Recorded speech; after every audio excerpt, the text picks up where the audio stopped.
What's up? Welcome, everybody.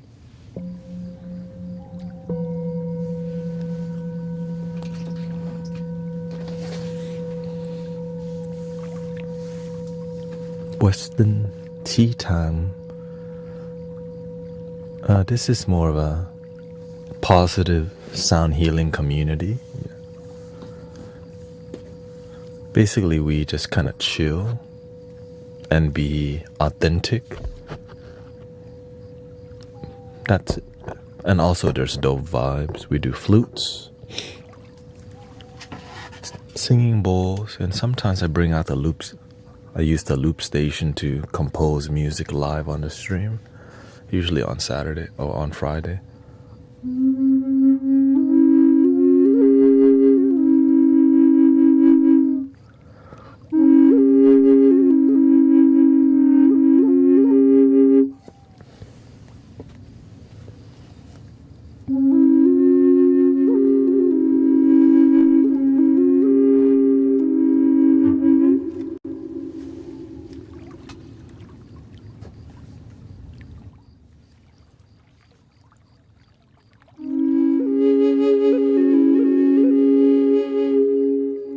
Hola.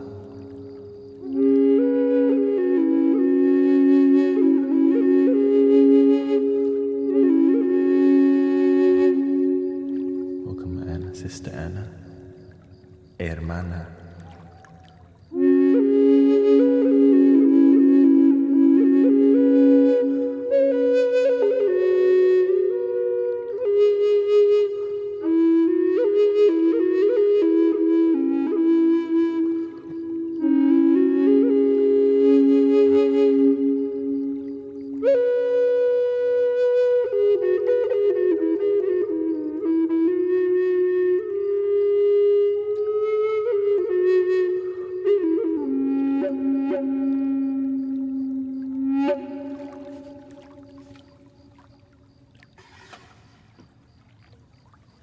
Of course, other things we do.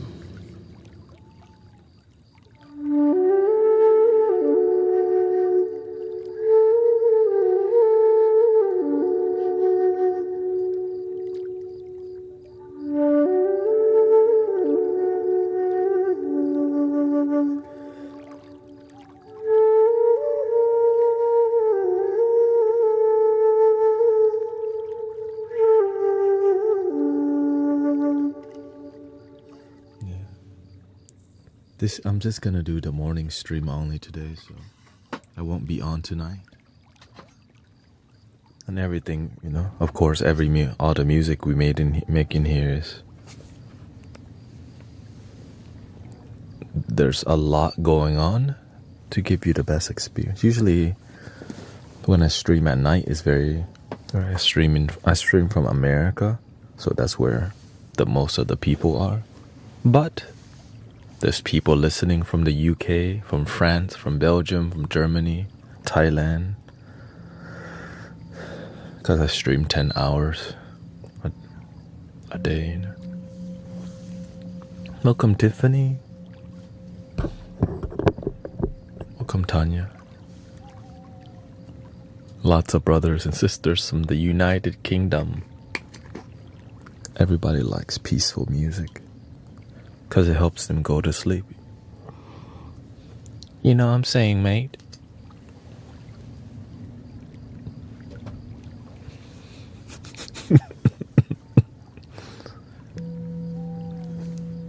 You know what I mean?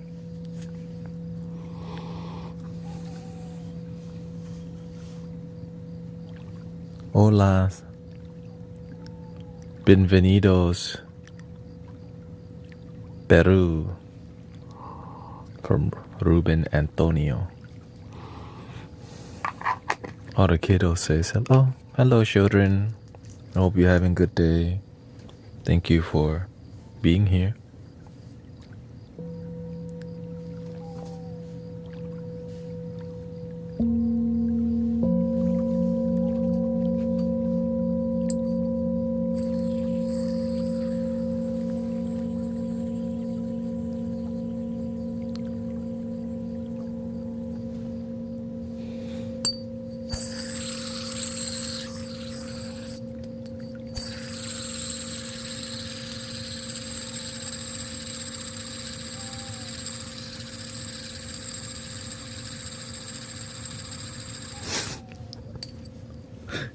He's gonna go.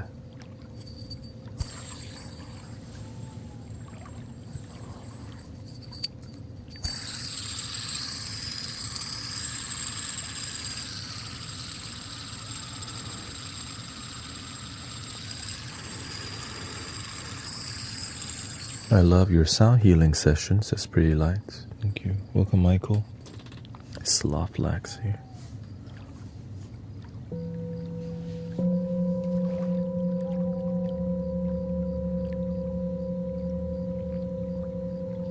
Welcome, Mitch. Shauna. Nice to see you. Welcome, Sister Christy. Green Gears. Nice to see you. This is my final stream for this week. Yeah.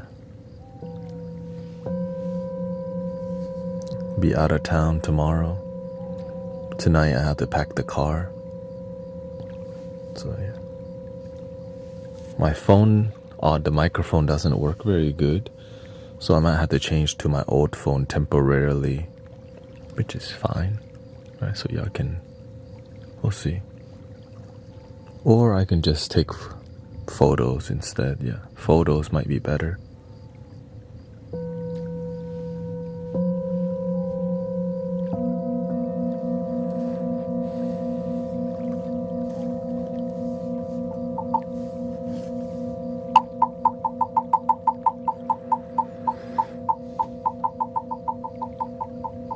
The energy's been condensing here. Just more good people coming together every day.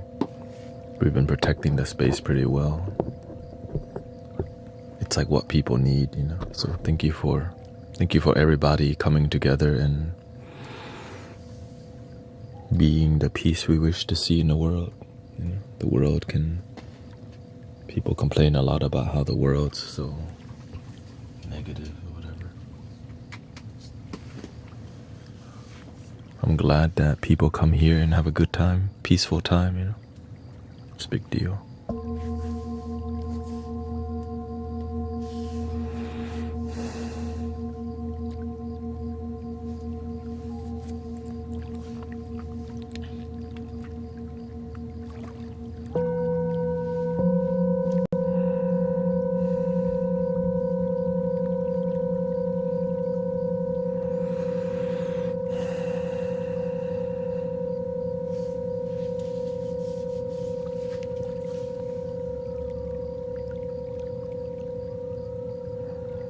Also, my sister had her baby yesterday, so Uncle Golf is official.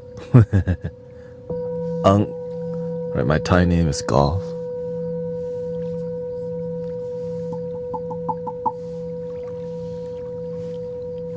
My Thai nickname. In Thailand, your parents call you by your nickname, and it's something that rhymes with your sister and brother's name. My sister's name is Gift, and I'm Golf. And if I have another, maybe that's Goof. Gift, Golf, and Goof. If it's a boy or something. Goop. It's like a nickname, you know.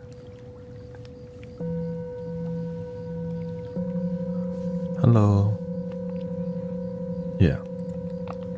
You hear a lot of people having a din, dang, dong, and doom. That's a good Vietnamese. You know what I mean? Henry, Harry, Holly, and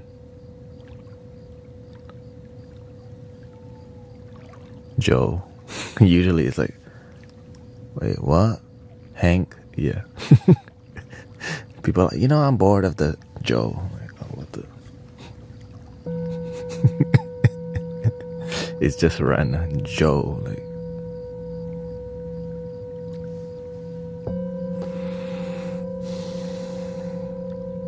I predict Uncle Thanet is going to have. Oh. Yeah. We'll see. That baby's gonna have a flute, right? When I say, "Here, your flute, take it."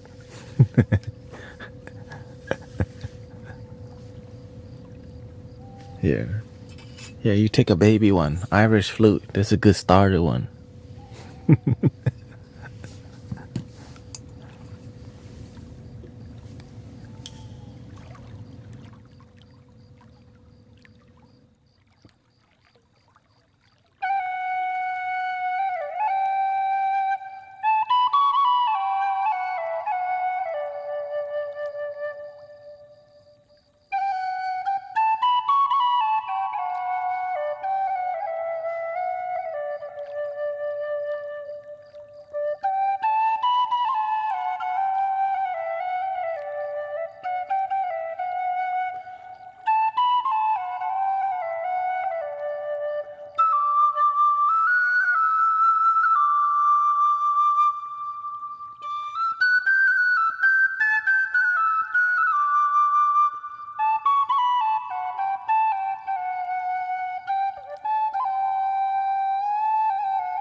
I think it's a boy, yeah. They sent me the photo. Boy. Half Korean, half Thai. But that's a potential to be a K-pop singer right there. Half Korean, half Thai.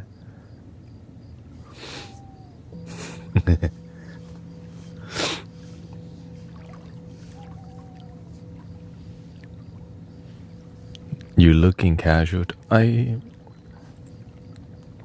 Looking casual is better for the community, because if I look too official, people start like, it's a lot more negativity happens when I dress a certain way. When I have my shawl on, it attracts a lot more people with, religious people who just copy and paste. So keeping it more casual makes people like, oh, we're just chilling. Because that's what we're doing. Some people don't know how to chill, unfortunately. They're always looking for a fight. So yeah, keeping it casual with the arrow eye shirt. I think you should dress. Yeah, I do. It just sometimes I'm more inspired by the casual. Sometimes I'm more inspired by, And honestly, when I'm cold, I just wear the shawl. It does get hot. It does get hot.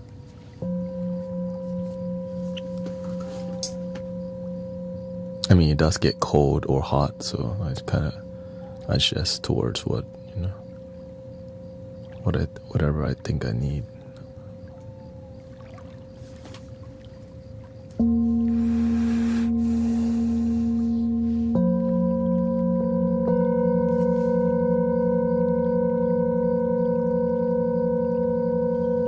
My doggies are in Zen mode. I'm jealous. Can't sleep it. The wall can't sleep it. Wow. Or you can't sleep, but your dog can sleep? Because the dog's not worried about yesterday or tomorrow. The dog's just like, alright, let's just... We can learn from that, right? Yes, we got job, we got stuff to do, but we can also be happy like the dog. That's why when I see my cat outside, the one thing that cat always want, give me the belly rub. You hear? When it sees me parking, you hear, like, here it comes. I'm not the food person, I'm the belly rub person, right? The food person, like the food area is different area. When it sees me, and then of course it does the slow blink. You gonna rub my belly? And so I do it. Let's see here.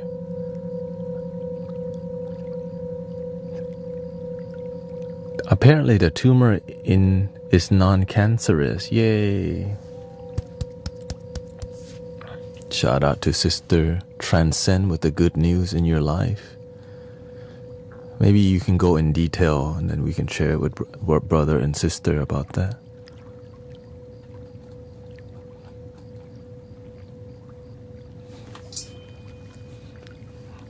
So you went to get it checked?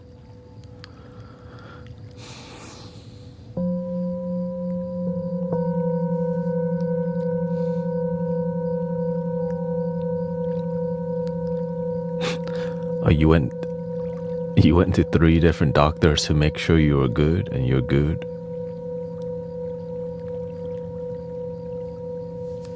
Shout out to the Flute gang. Flute gang.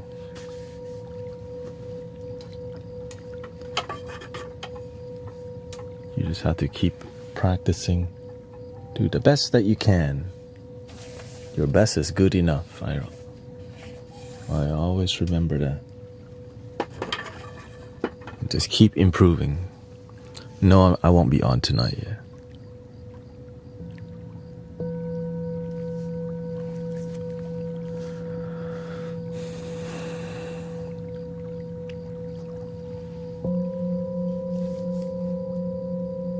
So you just have to watch Brother Arrow Eyes and Zen Master Mike and Sounds of Pangea. You won't hear me talking as much, I know. Finally, he stops talking.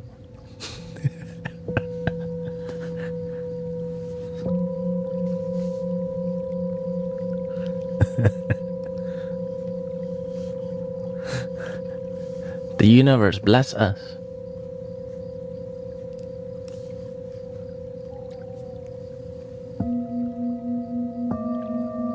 We have recordings, yeah. Sister Zenzo Monique was here last night. I was like, oh, hello, sister. She was here at at 4 a.m.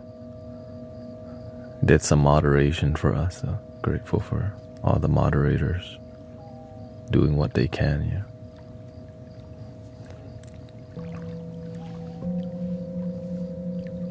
She says she streams Thursday and Sunday.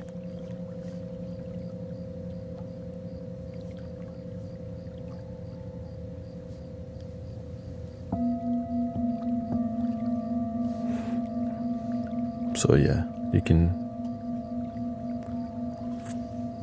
if you resonate with anyone around here, you make sure to follow them, because we just want to create a network of authentic good people, you know. I'll be back Monday, and then this Wednesday, upcoming Wednesday, we're gonna be at Unity again. And the next week, Saturday, I'll be at Sage Theater. Yeah, so grateful for all, because, you know, I do local work too, not just online. I like to be playing flutes with the birds in the trees, under a tree. It's beautiful, right, with your friends. Sometimes it rains. It sprinkled a little bit last time on Sunday. Perfect amount of rain. And, you know, last Sunday, it sprinkled. A little bit more than sprinkle, but it wasn't bad. And we had some new people. They got really, I would say they got surprised that when it rained, most people weren't running.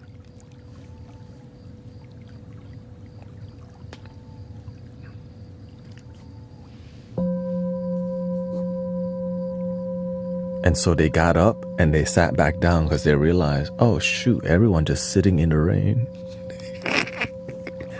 And so they sat in the rain too. Maybe a couple people left just because. But it's just a perfect amount of sprinkle. You're like, I call, right. My teacher called it holy water from the sky.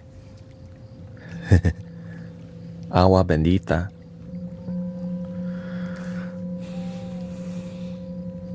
Thank you. Yeah, Sister Christy live stream Friday and Saturday also, so you're welcome to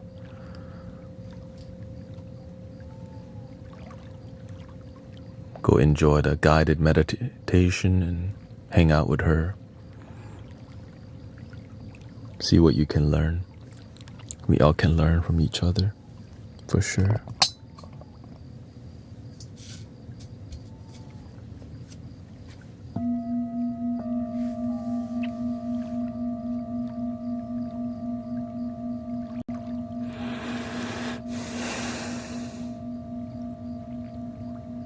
Just don't drink the rain. It's actually not healthy. Yeah.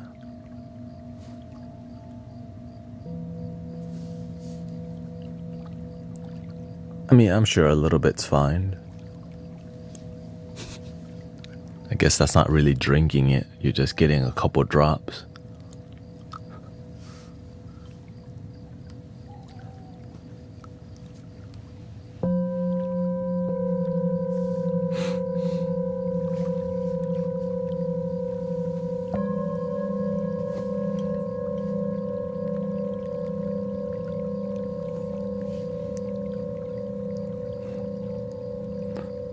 I remember the first time I experienced hail in Houston, Texas. I never experienced snow before. I was walking in a winter day, and out of nowhere, I saw ice fall down from the sky. And I just went like this.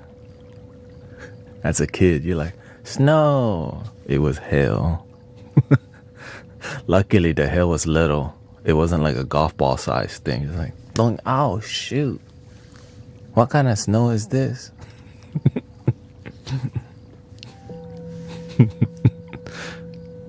Close your... Yeah. No, I definitely didn't close my eyes. I full on like, give me the snow, sky. I'm just glad it was a little hail because I've seen larger one. Playing with Amazon Delivery can be beautiful too. Amazon deliveries, good workout. Some people that have packages delivered to the 4th floor of their apartment and the elevator broken.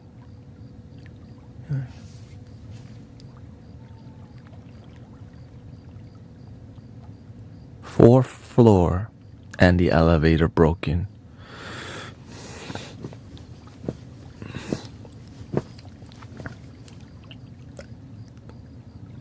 And then you went to the wrong apartment because the GPS told you to go to the wrong place. You gotta go down 4th floor again. You're like, okay, where's the room again?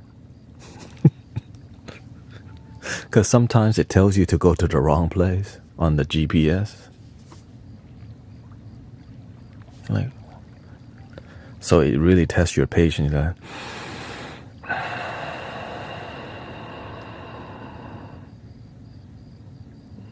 I signed up for this job. Okay, let's just get through it. Put on some. Let me just get my Tupac on real quick, so I can hit him up. Ding. At least you can sway your way there.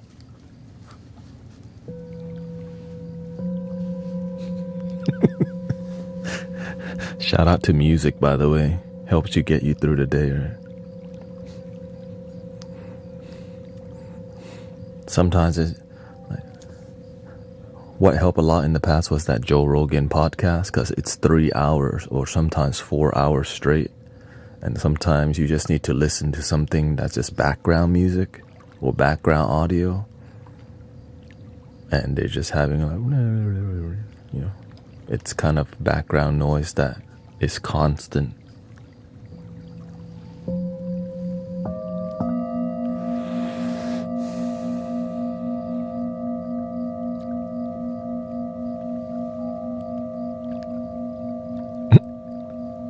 Lucas says, this dude just made me relax, but not in a gay way.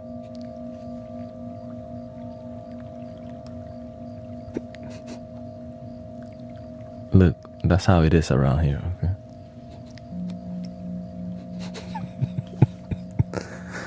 Relaxing, anyone can relax. Freaking, your cat and dog can relax too, you know?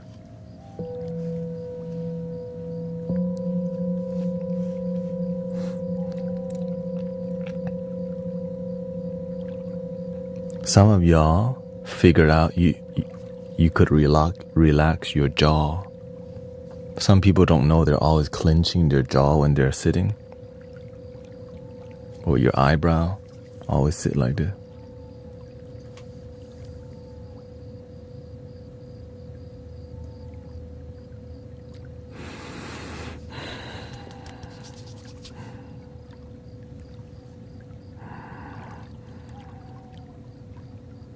You're not at work? Or actually some of you are at work.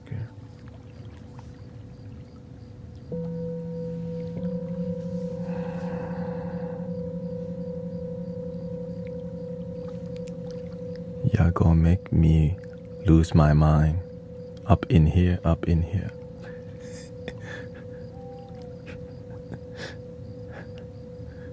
Guru gonna give it to you. Anyways.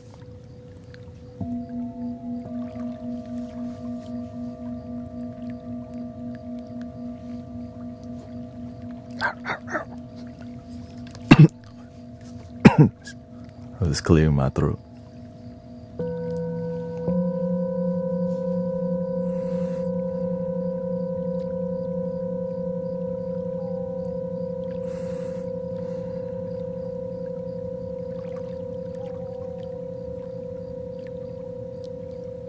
Why did this sound like horror background music, babe? Because they use these tools to make that kind of music, but they use a bow, so it's a similar thing, but it's not, you know, because it's Hollywood, right? Here, if you want to make the horror sound, you use a bass bow. I'll show you.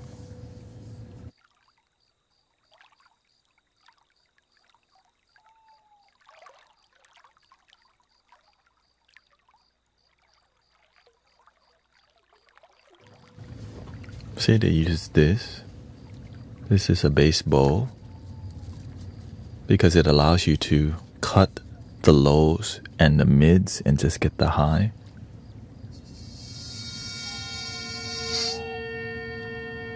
Right.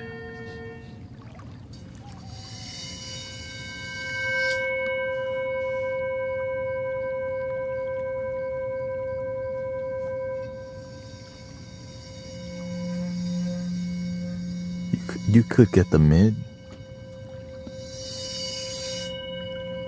but I don't have rosin.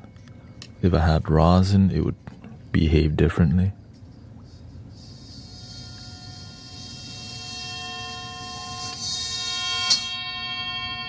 See.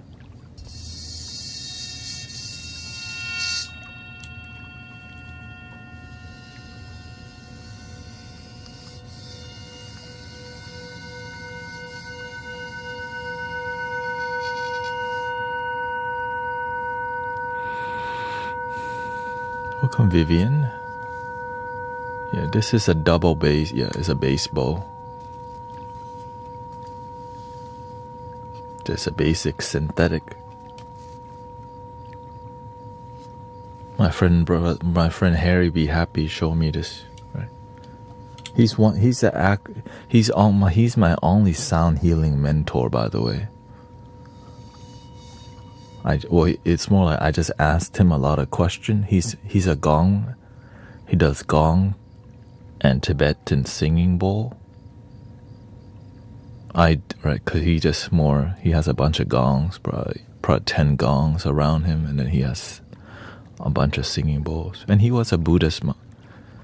He's an American guy who was a Buddhist monk in Thailand at one point. So he's about that.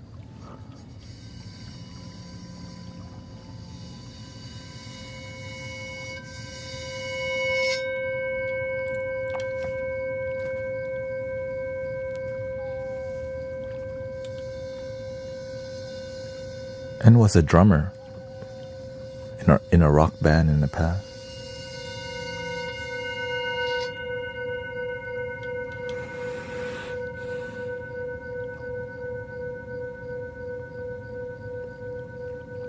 Yeah.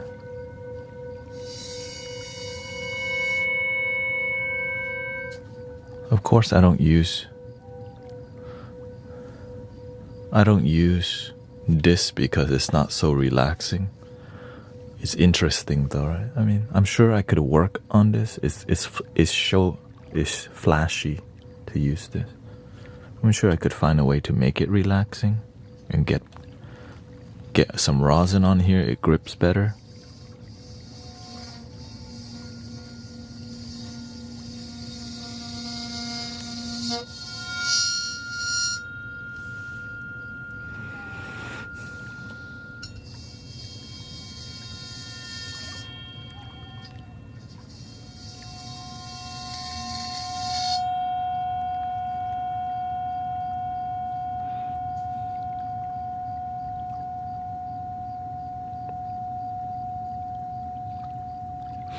Yes, Uncle Goff is a boy.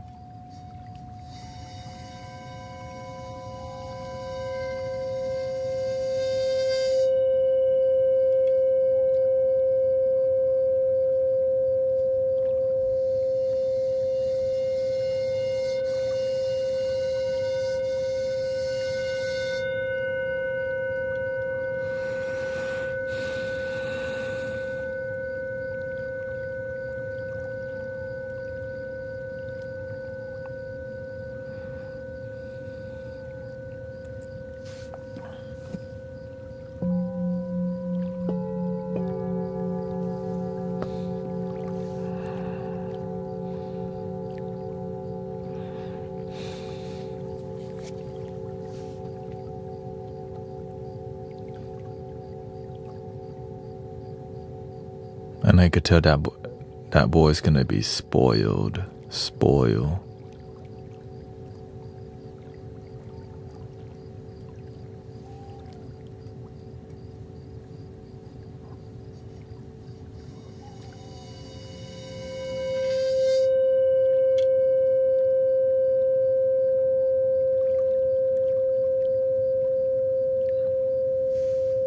Yes, you're back on the vertical on the YT.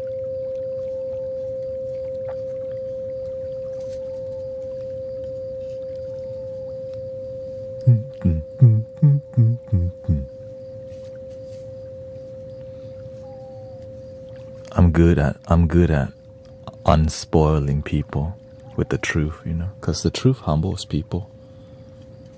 It's just sometimes we love our children too much that we aren't honest with them. Don't know what all that is about. And our adults too.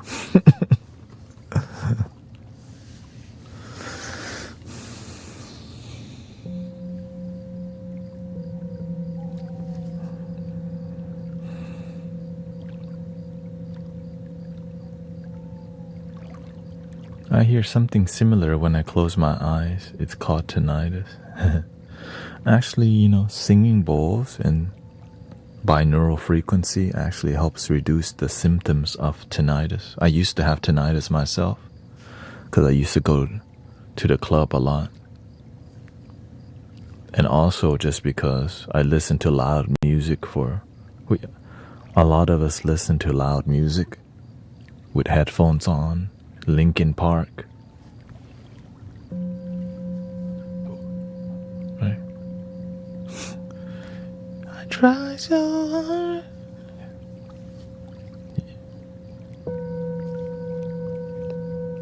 Or rap.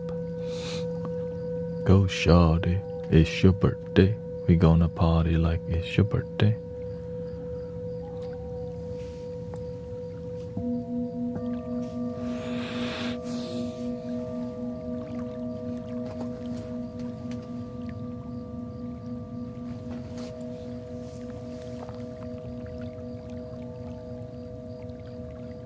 Yeah.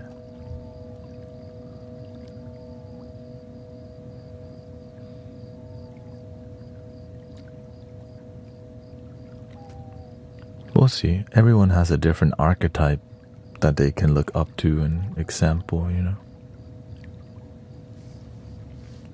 It's just, that's why everyone's different. They were inspired by different things and different people.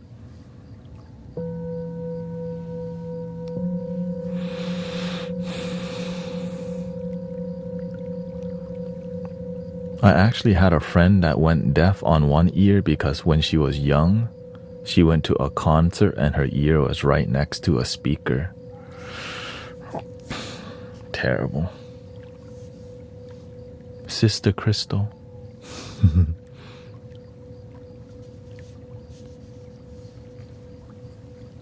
At least she had the other ear. Yeah.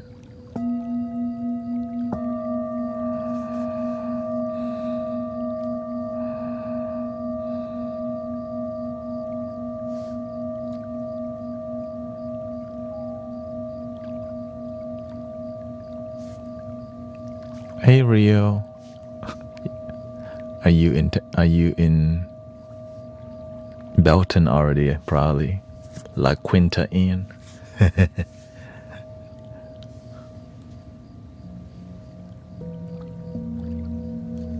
You're in Dallas. Oh, okay. Oh, your flight is delayed. Okay, no worries.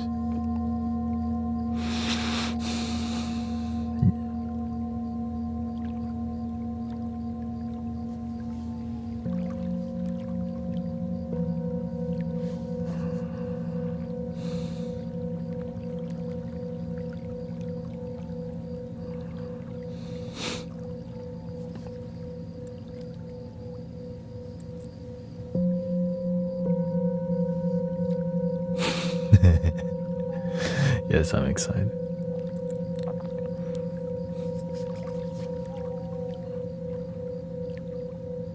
My excitement is more quietly within, you know.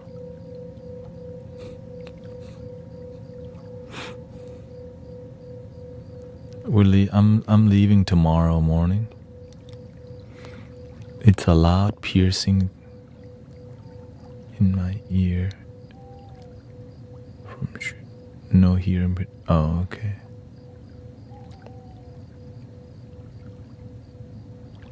I also used to have haziness in my vision, like cataracts or something. But I also used to scratch my eye a lot because I had insomnia. And I would not drink a lot of water, so I'd be so dehydrated. So I'd be like this all the time, and my eye vision would be like constantly blurry and hazy. But it healed over time through meditation and through just learning to manage my need to like constantly scratch my eye. Yeah. So you can heal yourself a lot.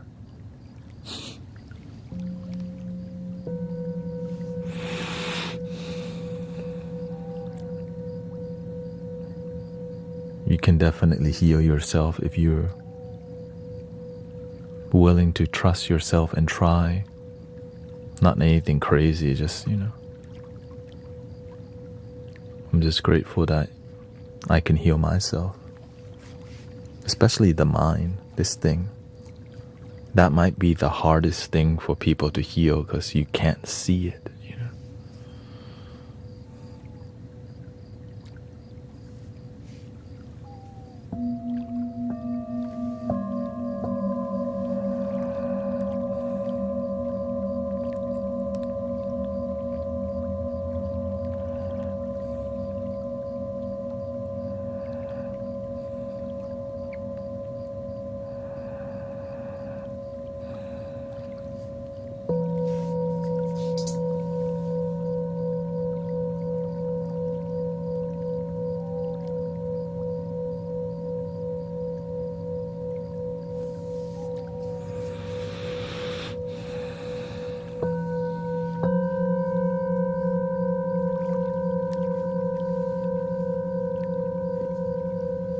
I use an app called Airy Tuner, like the air that you breathe, airy wear, W-A-R-E. A-I-R-Y.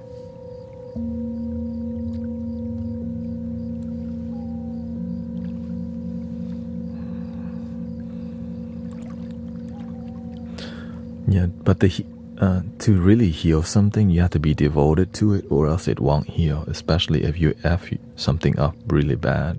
So that's why you have to give your life to that. For example, my sleep used to be terrible. Then I gave my life to working on getting better sleep, which took about 2 years to figure out how to heal my sleep. Because before that, I was just looking like a zombie all the time. Because I would be dehydrated, sleep bad, nightmare, scratch eye. So I would just go everywhere looking like a zombie.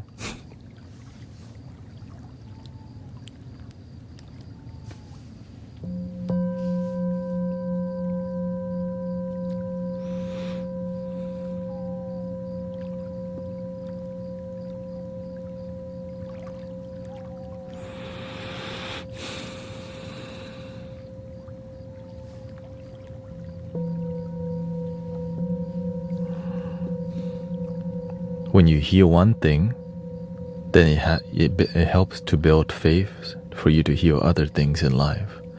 So you slowly just focus on healing one thing at a time, rather than feel helpless because you're really effed up, you know?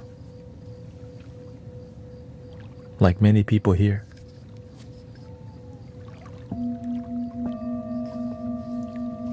Like today, Sister Transcend said she went to three doctors and she got the results that of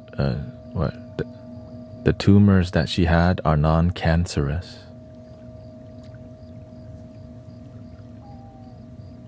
Right? What was the...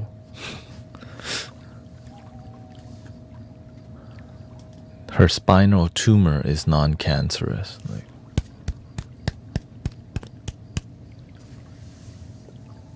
yeah, maybe you can message me about the details so I can have a testimonial.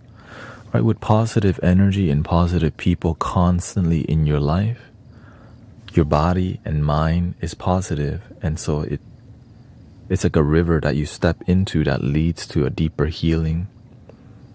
Yeah. Welcome, inspiration, Tunchi.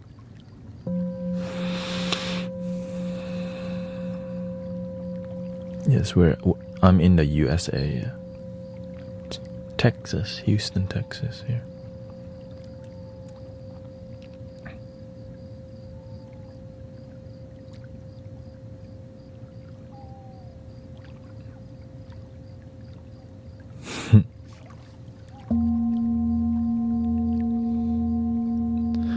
Yes, a guru is a teacher. That's basically it. But usually when people hear the word guru, it's something with spirituality. And sadly, the word guru oftentimes has a negative connotation in the West because that's just kind of what happened.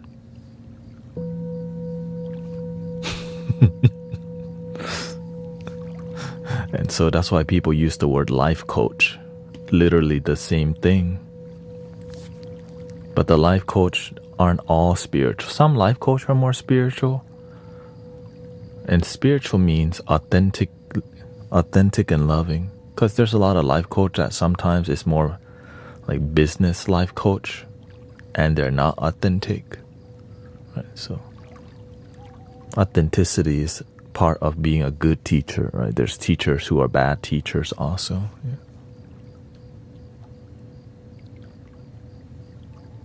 Movies had an impact on the time, yeah, for sure.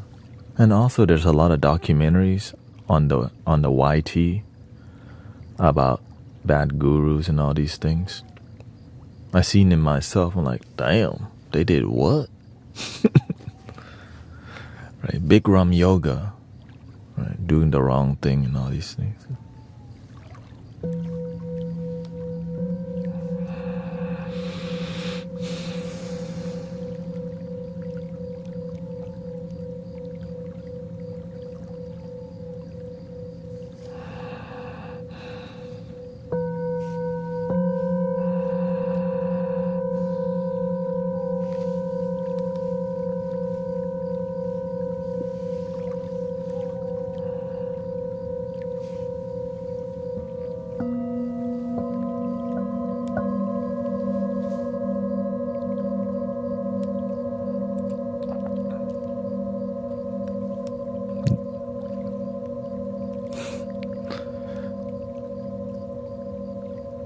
Yeah, we're gonna give out lots of necklaces and bracelets for free at Medicine for the People spiritual gathering. So Rio can have dibs, whatever you want. I did get a ton of bracelet, necklaces, and all these things to pass out, so you can.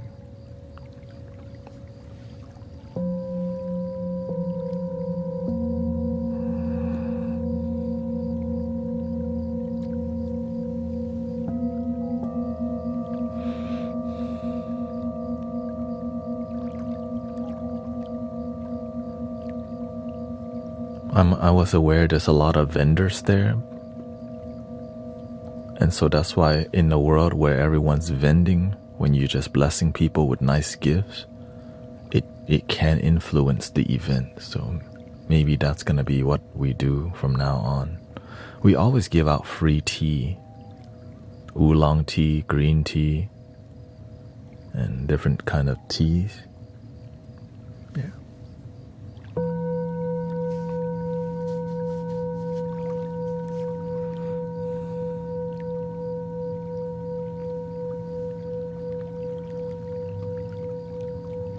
The sounds you make with the bowls, yes. The bowls actually make the sound, yeah.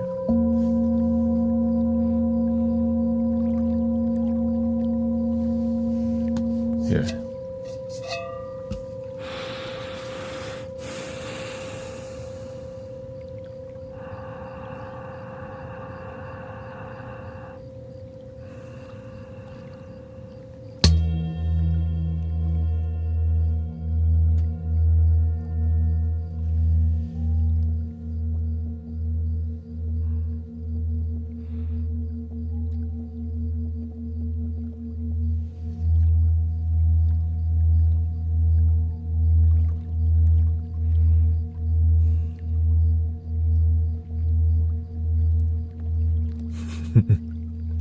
Yeah.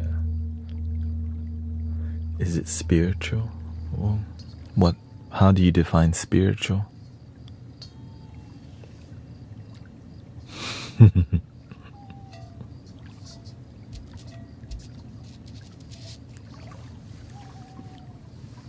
Peaceful? Yeah.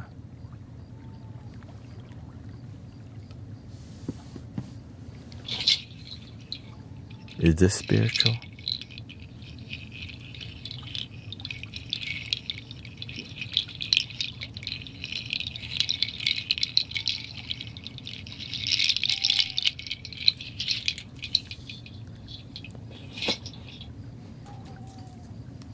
How about this?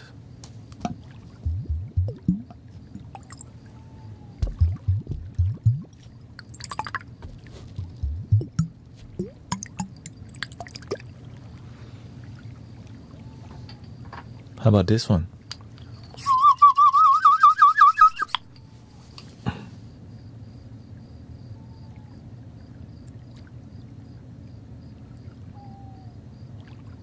You never heard that one? It goes, George, George, George up the jungle, watch out for that tree. Watch out for that tree.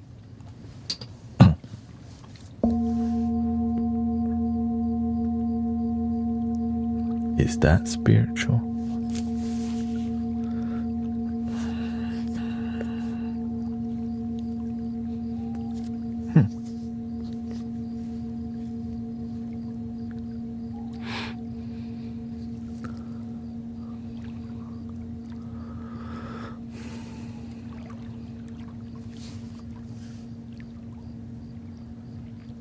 There's a fake arrow eyes messaging people.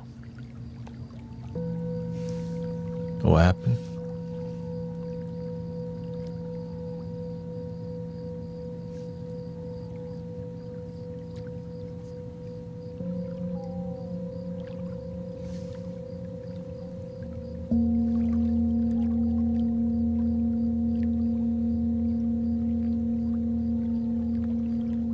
Are you making fun of my ignorance? Oh no, I'm making a point.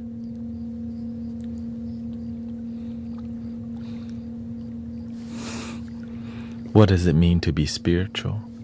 There's no like one answer. What's spiritual for you?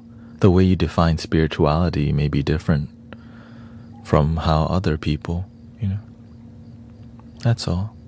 Does being spiritual mean having dreadlocks, wearing copper wrapped amethyst crystal on your neck, and having an organite also on your wrist, and having chakras on your t-shirt, and maybe a Buddha tattoo with your astrological symbol? Is that spiritual?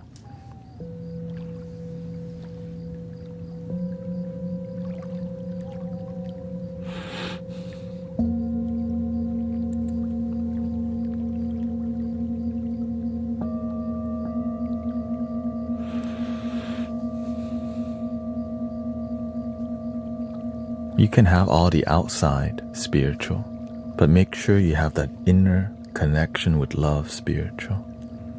Because sometimes we do a lot on the outside because inside there's disharmony going on, disconnection going on. You know what I mean? Nothing wrong with any tattoo or all that. Just make sure you're inside at least contentment.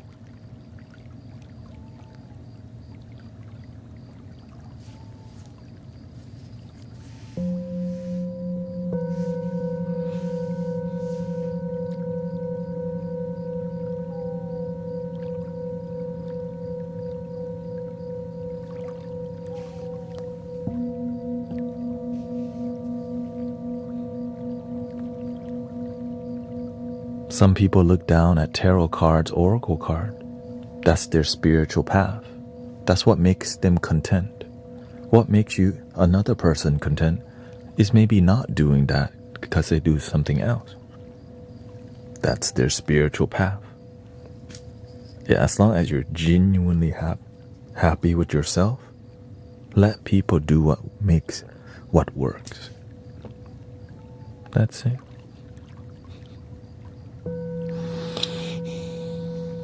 Whether you love Jesus, Buddha, or your grandma, maybe you love all three. Right? Just do what works for you.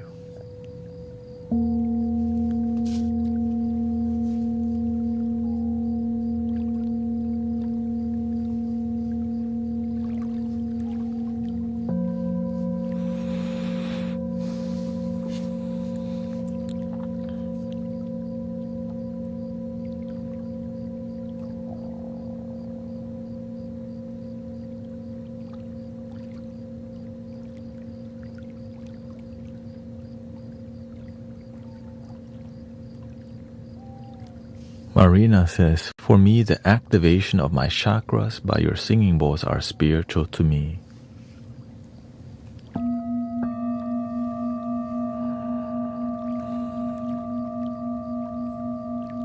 When I get back from the spiritual gathering, I'll be fixing the audio on my phone. It got damaged during the rain. The phone has like 3 microphones, that's why. And the water was pooling in my phone case. That was the issue. It would have been better if it wasn't on the case, because it wouldn't have pooled in the phone case. That's all. Without the phone case, the water would have dripped off, but the phone case made it like absorb, I guess.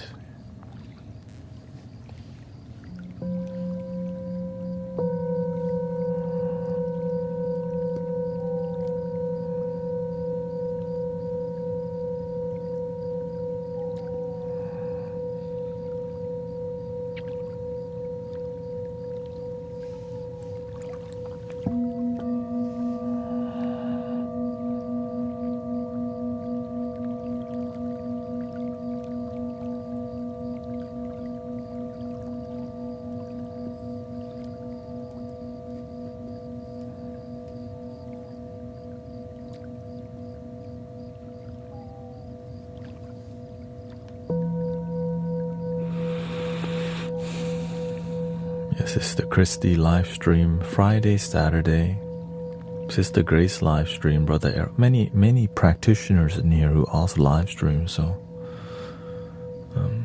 that's why I say if you're a live streamer and you know what our values are, lead with helping people first, right? Donation based. I'm gonna bring my other phone and we'll see. I want to take photos and videos. We need more photos and video. So that's what I'm thinking. I'm going to do that instead. I'm going to bring my DSLR and do some photography and videography.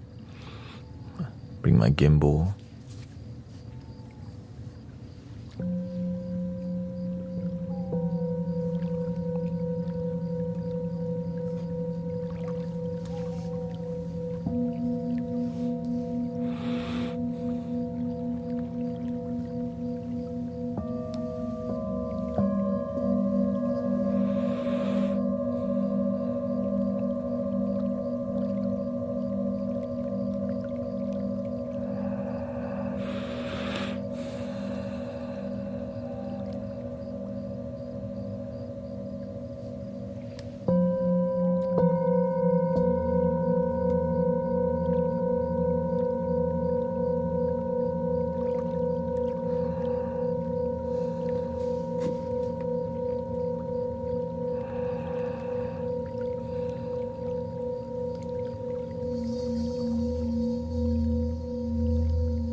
Welcome Terminal D, what's up?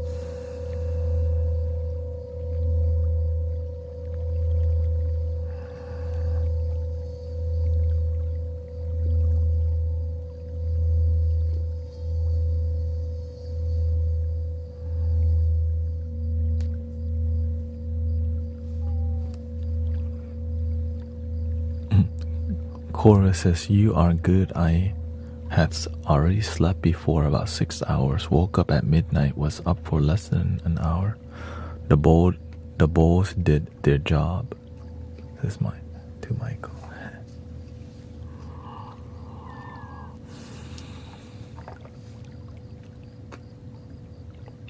Right? The singing bowls are ancient tool.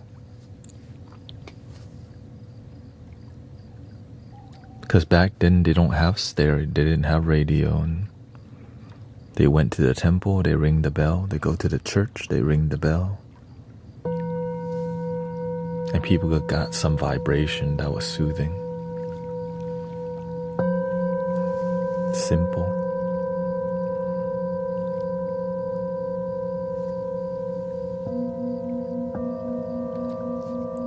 Organic, you know.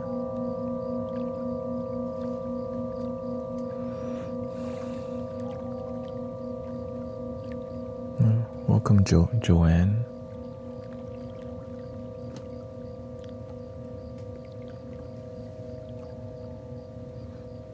Joanne says, I'm a Reiki Grandmaster, Sound Healing Grandmaster, and Human Design Facilitator.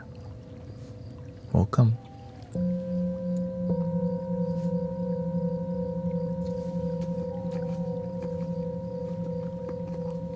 Me?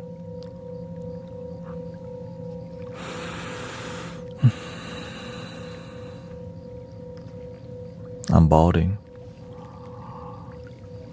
Oh, Joan.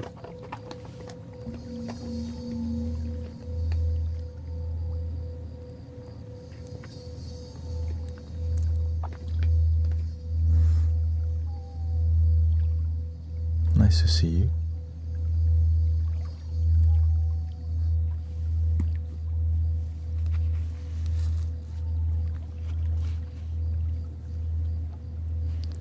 Welcome to the Bald Club.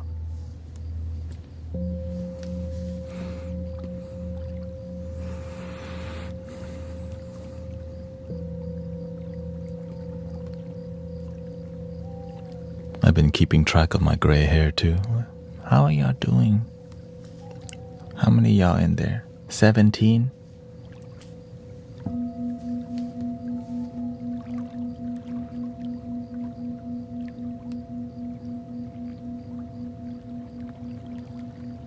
I've got to get these next month.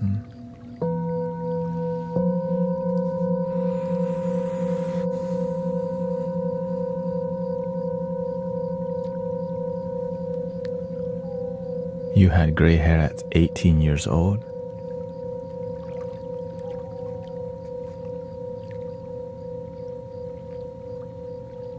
Well, some of us have a very stressful life, you know.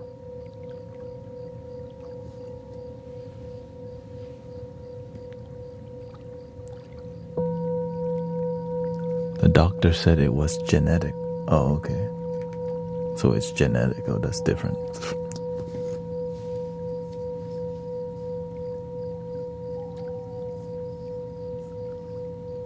Yours is genetically fashioned.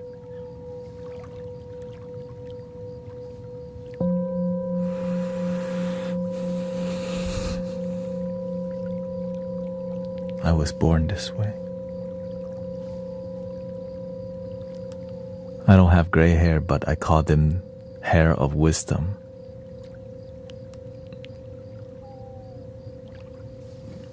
I like your optimism. I'm the same way.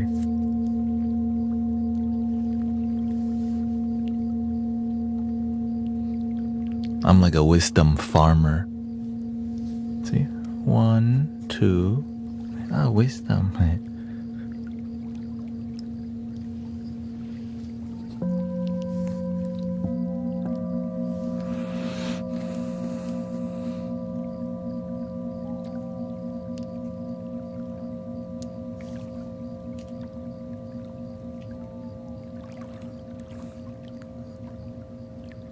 Joan says, I'm 69 and no graying of hair. Hey, shout out to the non-graying.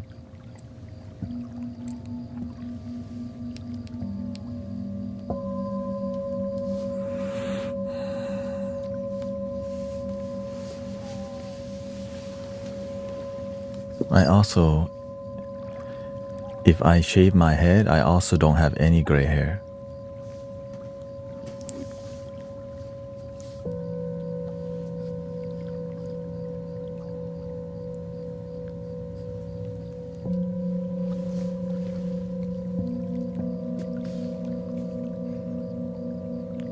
Until it sprouts.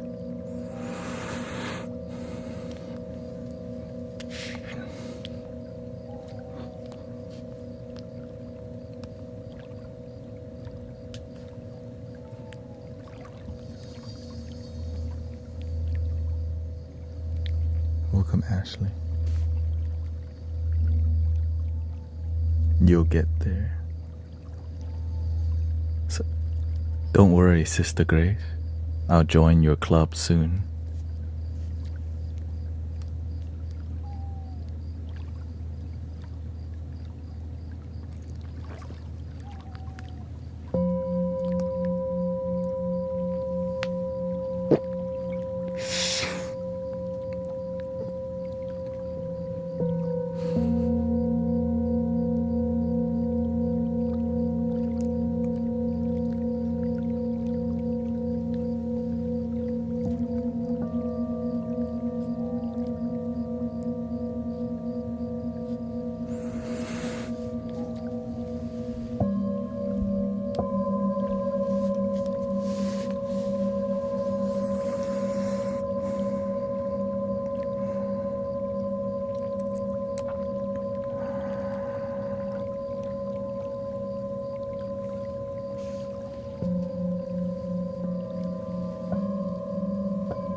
This is not a recording. Human being here, definitely not AI.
How are we feeling?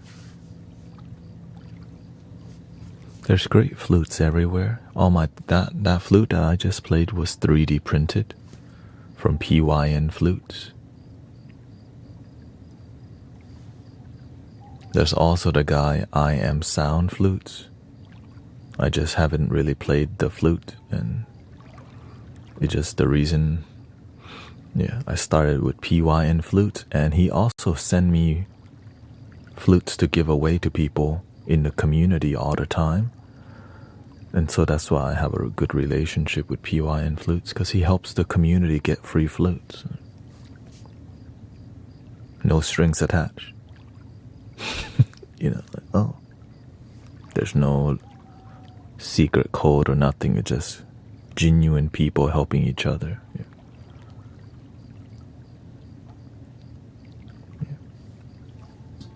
So it's more about karma for me. Also, I'm very selective of when I look at somebody's eye, what's their true intention. When I connect with them, do I feel their heart, or is this more business for them?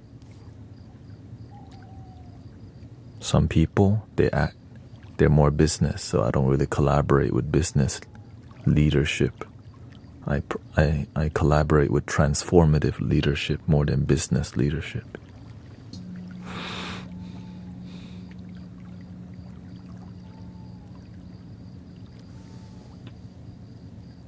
Because we need to be good human being to each other. Not everything needs to be so like business networking,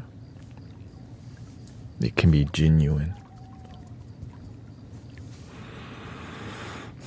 It can be about helping people. And actually,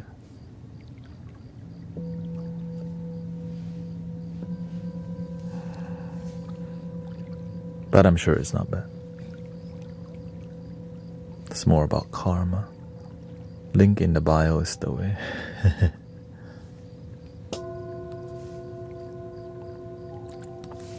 I love humble people. Easy to be around, easy to talk to, easy to listen. Right? You can tell them anything. But when there's too much like weirdness or strings attached, there's a lot of insecurities with people who aren't humble, which requires more dancing. But sometimes it's fun to dance, you know what I mean? Guru Thanet on all platforms.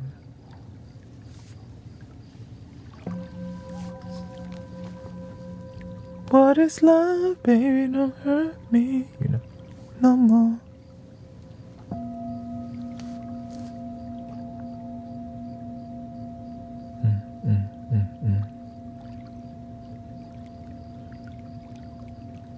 Yeah. If you search Guru Thanet, you'll find me on the YT as Shamanic Soundscape,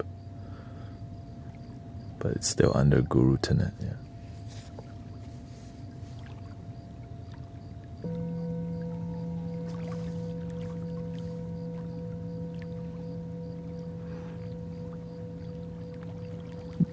Before I decided on these values, I had to collaborate with many people who I felt ego from, because you can't find your homies sometimes. You want to find humble, loving people, and it just feels like, is everyone about yoga business nowadays and sound healing business nowadays? Where's the authentic, grounded people who are not selling another effing ticket around here? I got tired of them. I'm like, where's the humble people who are actually transformative? Not trying to sell another ticket. Not trying to sell stuff to you all the damn time. It's like, it feels weird to pay for sound healing that you don't resonate with. But then you don't, there's no other option. You know what I mean? You wish there were other options, but it's not there. So you kind of feel discouraged, and so you just kind of be a hermit, because you're just like, man, why is everything so like spiritual business and not spiritual practice as much? But don't give up on the purity. Right, keeping things donation based, because when you help people, when you actually help people, people help you back for sure. It just, do you have faith? Are you gonna do it? And also, if the work that you do isn't that good, people won't donate.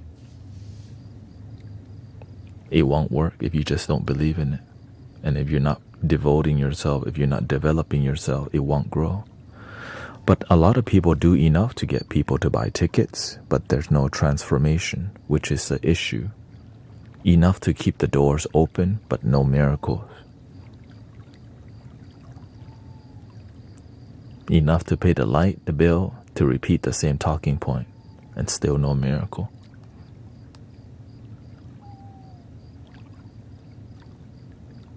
People are tired of that. That's why a lot of people became spiritual, because we start to see like,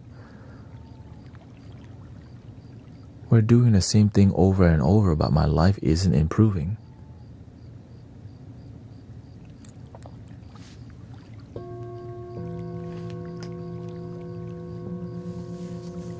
And then some people think more money is gonna fix all your life problems, but they don't look at the people, right? They don't learn from the people who you can be happy on the way to more success.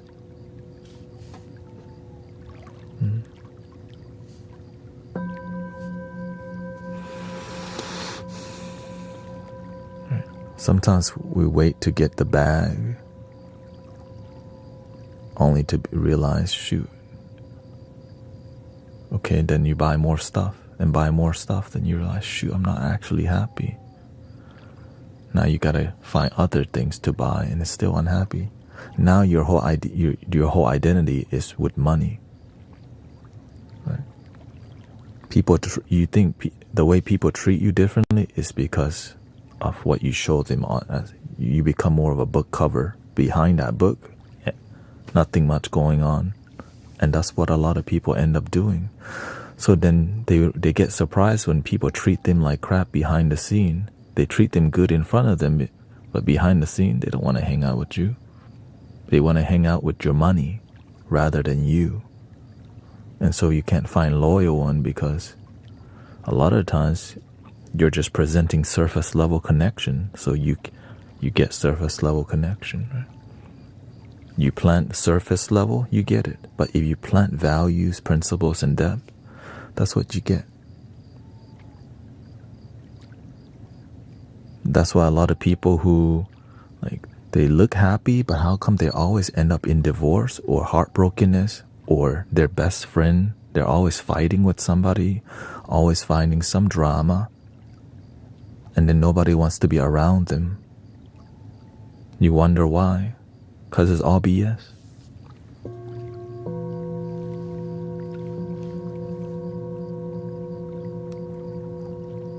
But don't hate the player, hate the game, right? They don't know better.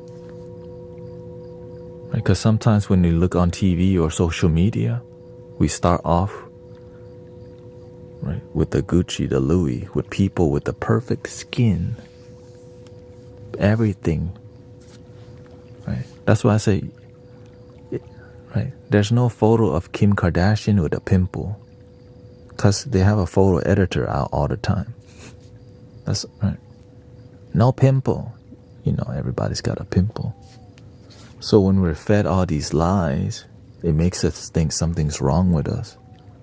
No, right. But the more you compare, the more it makes you think that way. When you're made in the divine image already, you dope already. You just got to learn to invest in yourself more and believe it. But when you if you compare yourself to everyone else, sometimes you feel so behind because you're comparing to the people that sometimes aren't even happy. It's just social media.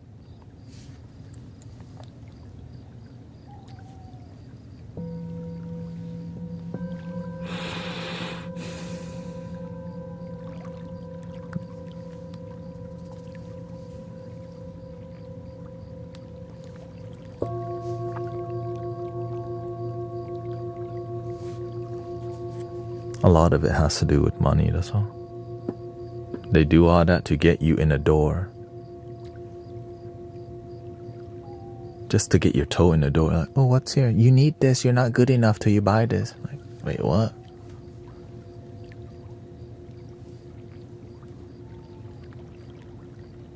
You need this. You're not good enough if you're not part of this. Join the club. Like, wait, what? Because if they tell you, you are enough just the way you are, there's nothing to buy, nothing to join.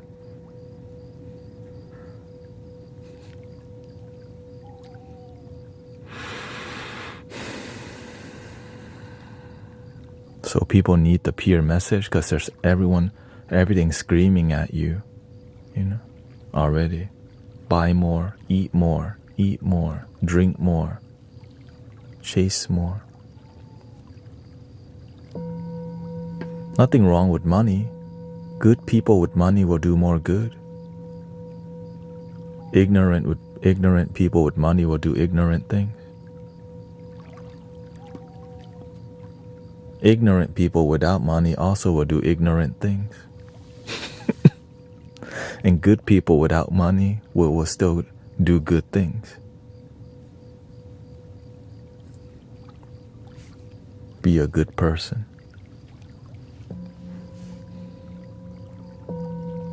Welcome, shout out to Alaska from the Yupik tribal nation.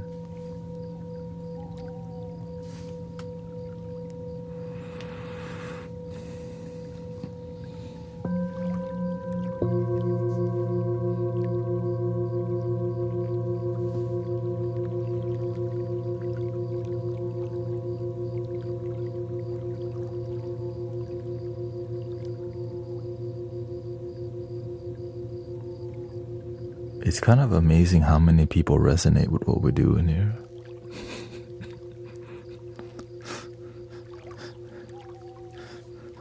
Like, what tribe are you from?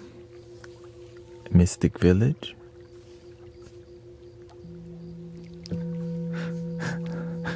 Like, I was born in Thailand. Like, oh.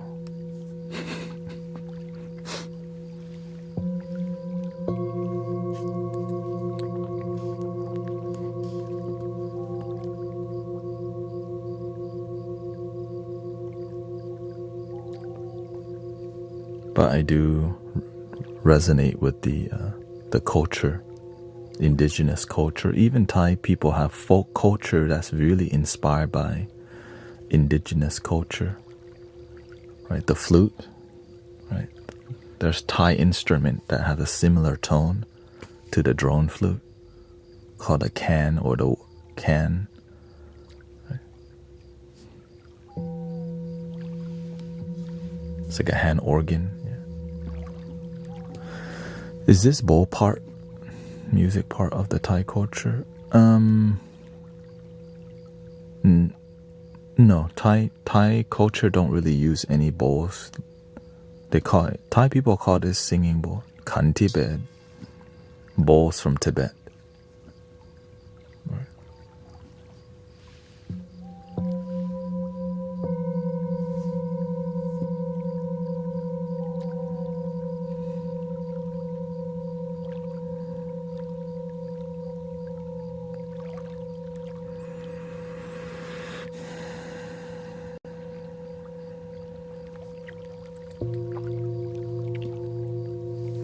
Welcome, David Taylor.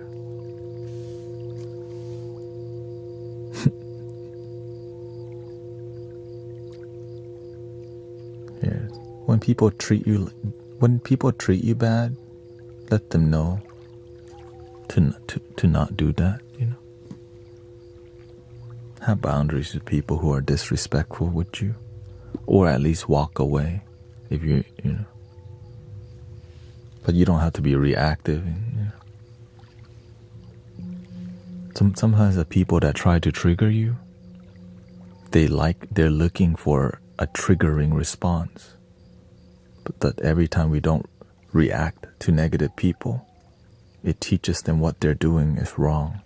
That's be kind to people.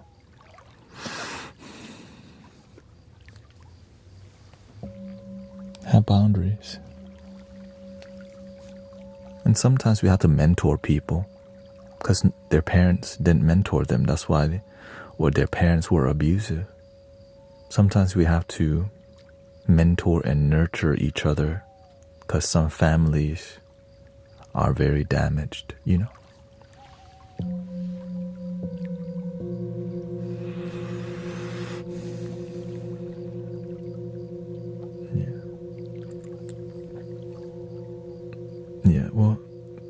I can't make everyone happy.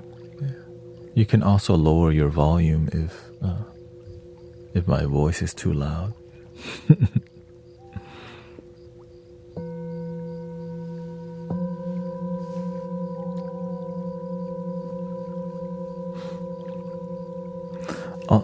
This is more of a podcast, you know.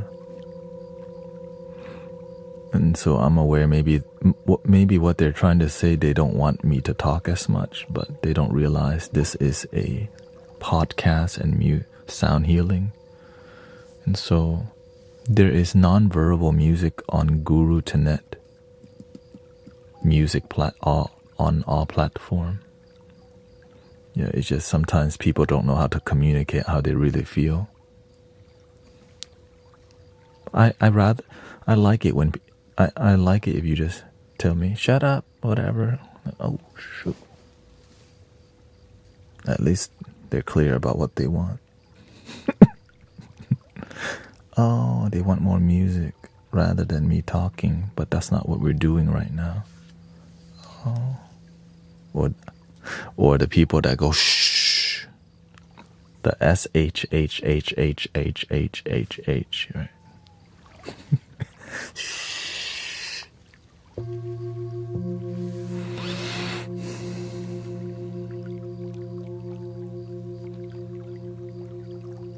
There's already so many people making meditation music. This is more of a spiritual community, you know, / meditation music.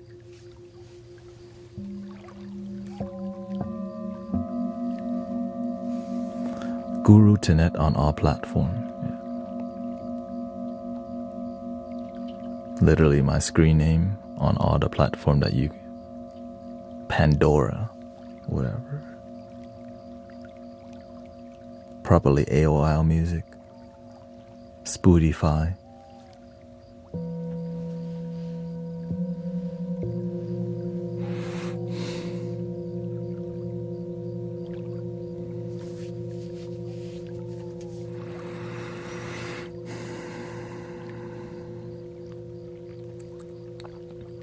Welcome Latte, what's up?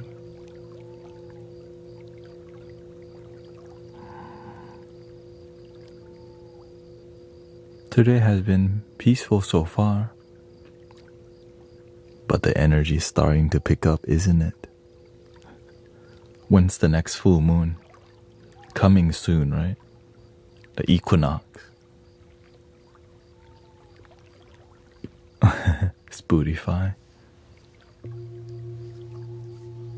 You can feel it picking up. You're like, what the?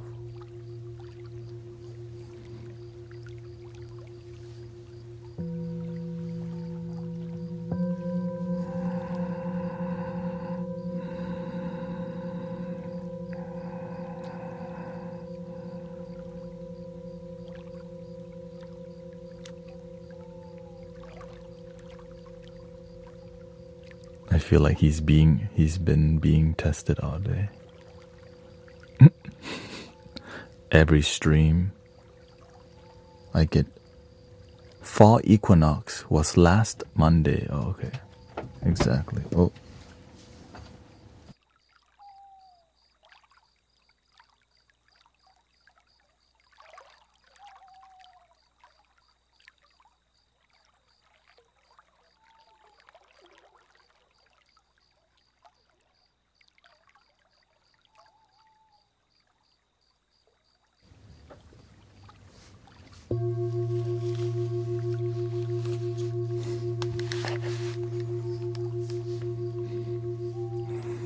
Yeah, every day helping people is not easy. And that's why many people will only help people if they get paid for it. Really, that's the sad truth about people. So you have to find a way to help people the best that you can. Like sometimes you have to be paid to deal with, and we need more people, right? So helping feed people. There's many ways to help people be happy. And that's why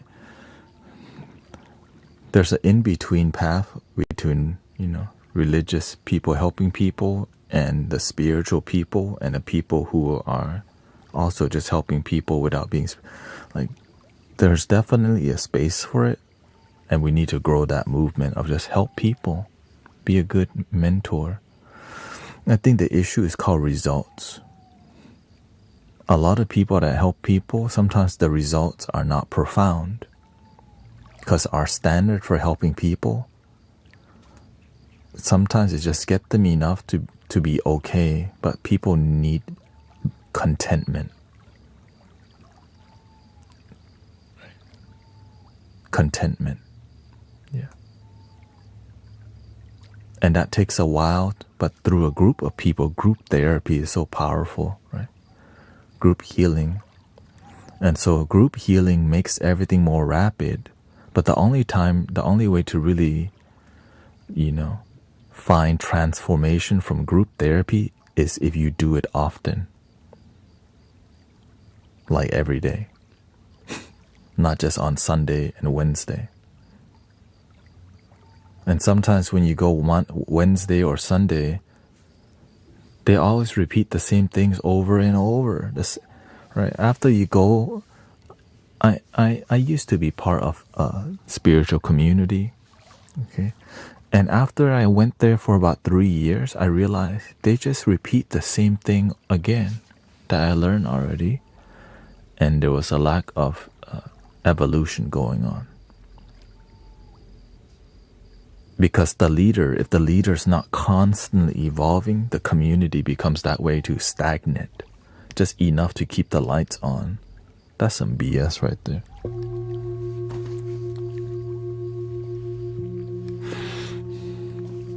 Enough to just keep the status quo going. Ugh. So I leave many groups where the leader isn't growing, the enthusiasm of the community isn't growing, just the same old.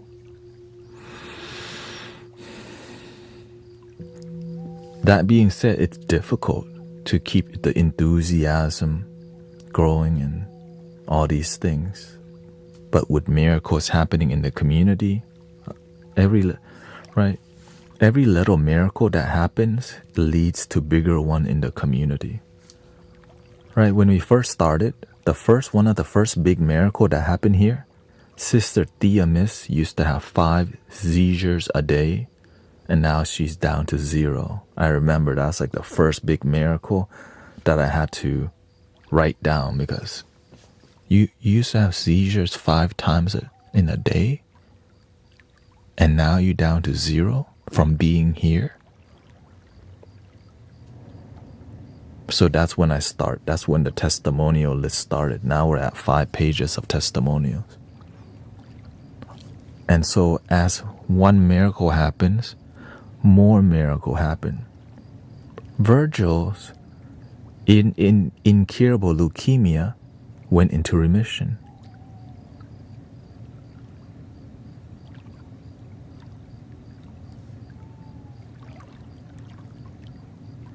Like, wait, what?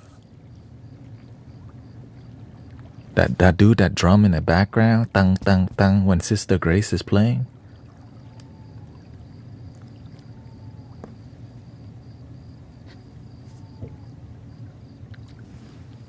Tang.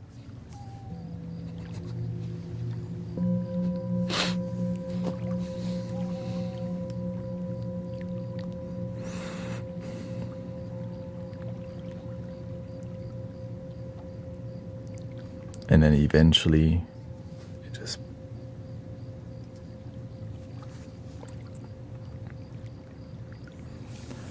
Let's see here. You should also teach the importance on how badly stress can affect health. It's so overlooked.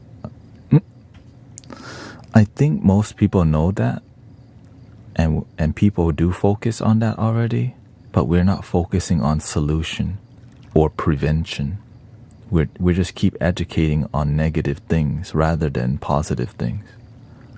Everyone knows stress is destructive to your life, but yet we're not teaching how to improve mental and emotional health.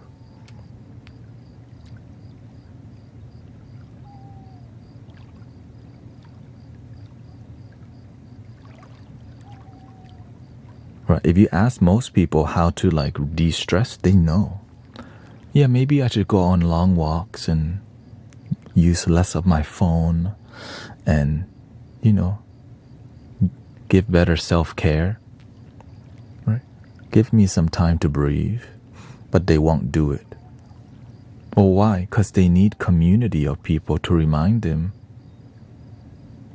Because doing it alone is a lot more difficult, but doing it with a group of people is always a reminder to stay on track. That's why communities are necessary. But sadly, a lot of communities don't do that because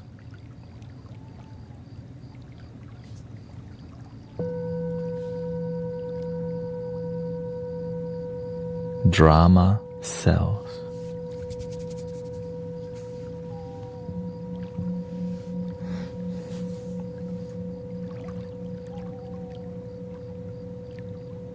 People love drama. People love complaining because you know why? We were raised watching people complain on TV.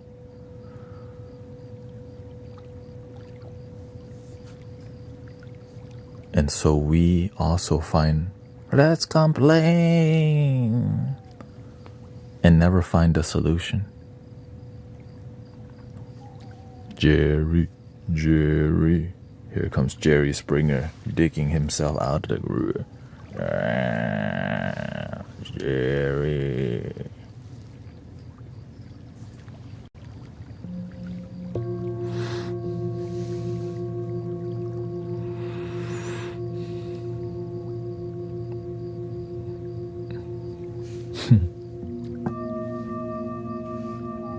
You are not the father.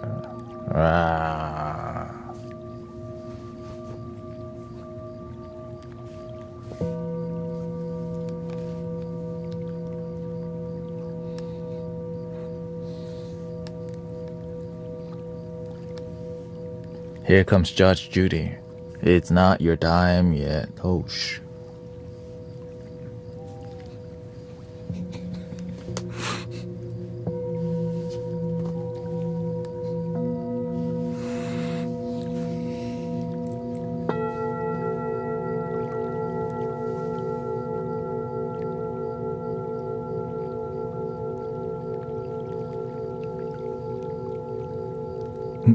Give me the best price on special drama deal. And so we become invested in long-term drama that doesn't have anything to do with helping people be happy. Long-term drama. And you know what that is. I don't want to say the P word, you know. Long-term drama. Ew.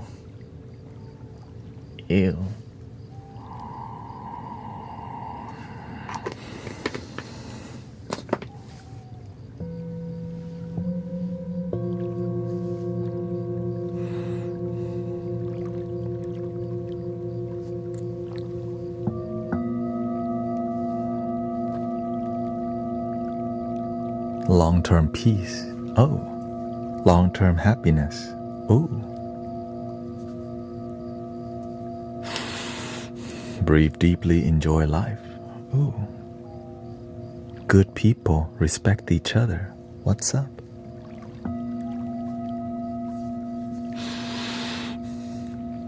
Positive community. Peaceful practitioners.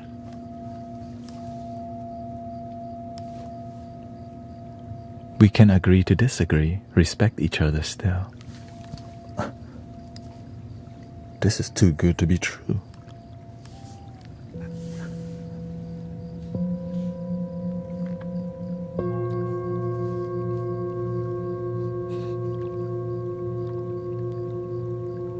Just because somebody tripping, you don't have to trip with them. You can hold your peace and stay centered.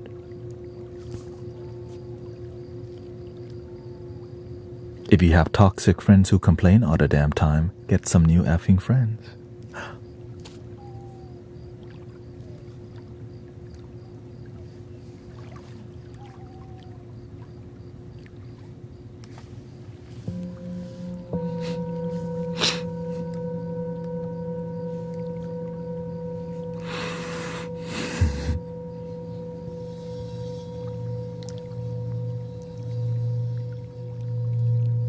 Permanent transformation, prosperity, and joy most of your life.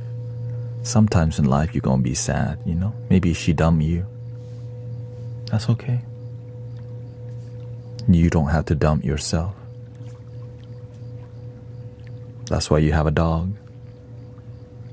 No matter what happened, that dog is still gonna walk me, please. I love you.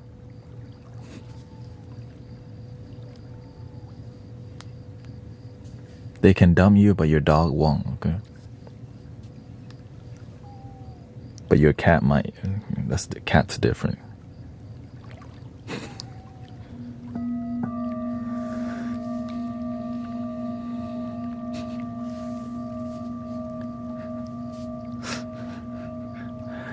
Cats are kind of opportunists. You aren't gonna feed us? I'll start going somewhere else.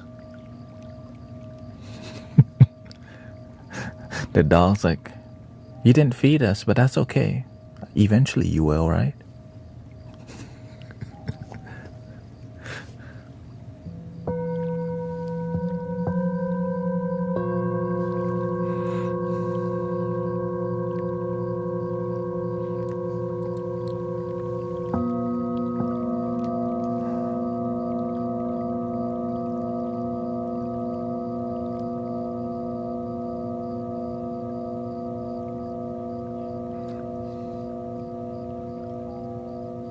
What substance did you take before the stream?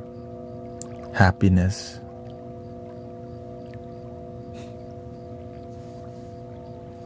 I know, surprising, right? In here, we focus on being authentic, and sometimes the authenticity is a little silly because I let myself be myself. You know what I'm saying? A lot of times when people live stream, they're acting, they don't know, they're not acting like themselves, so that's why you're getting a personality. I just hang out with y'all here. In person, I'm even more intense in deep conversations.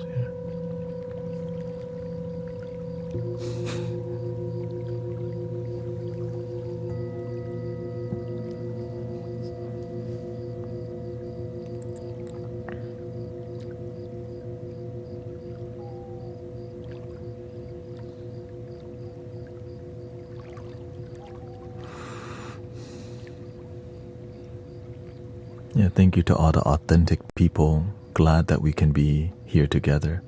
The world needs more authentic people who just want the best for each other, you know.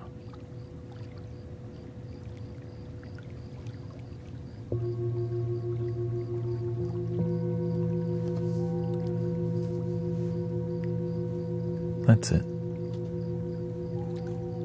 Find a way to like respect, love, and understand each other.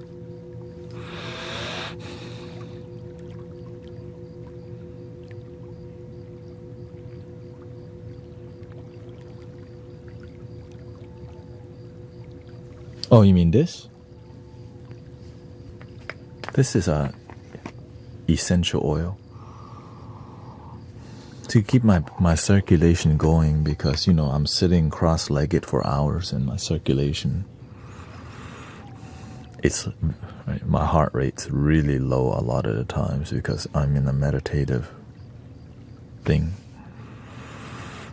So that's why you see me from time to time stretch my leg out to keep myself healthy. Because come on, this is super relaxing.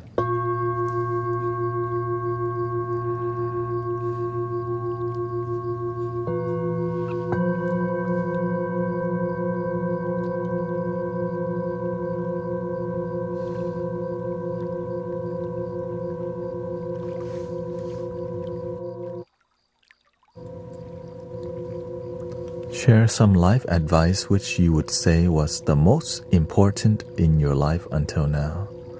Love your damn self. Most people don't know. Like, if you don't have anything, if your cup is empty, you don't know how to fill this cup. You want to give others the love that you don't even have. Now you expect them to give back. They don't have either. There's no love happening. It's just called codependency and conditions. And it's not even love. It's just conditions. Right? I help you, you help me back. You owe me, I help you, remember?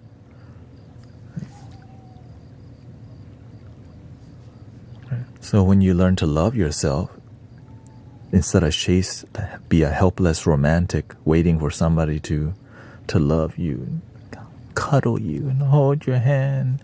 We've been brainwashed to think we need the white picket fence, the white dress, walking down the aisle, and then a lot of people lead where? Divorce, heartbreak. Oh, true love is pure within you. Nothing to break. It's untouchable. That divine nature.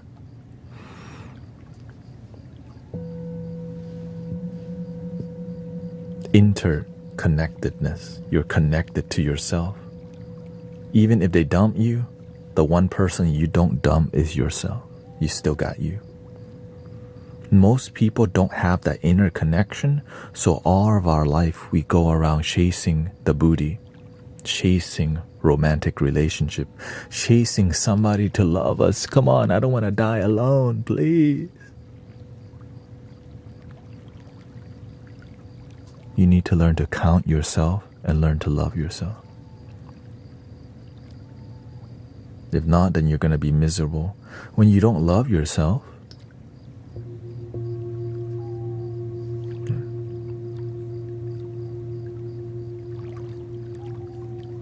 your cup is always empty. Please fill my cup. Love me. Let's go hang out. Let's go hang out. Come on. Here, I'm going to smoke you out. Let's go. You dress to impress, right? You dress for other people to know, oh, you fine, right? Oh, every compliment. But then it's never enough because it's not from you, right? Now your drink is empty. Now you need more people to fill your cup. So you have to maintain a life where people notice you and worship you and look up to you. Instead of you learn to be complete with yourself, you chase that hopeless disconnect that is quickly fleeting, like fast food relationship, like a drive-through window, in and out. They call it quickie.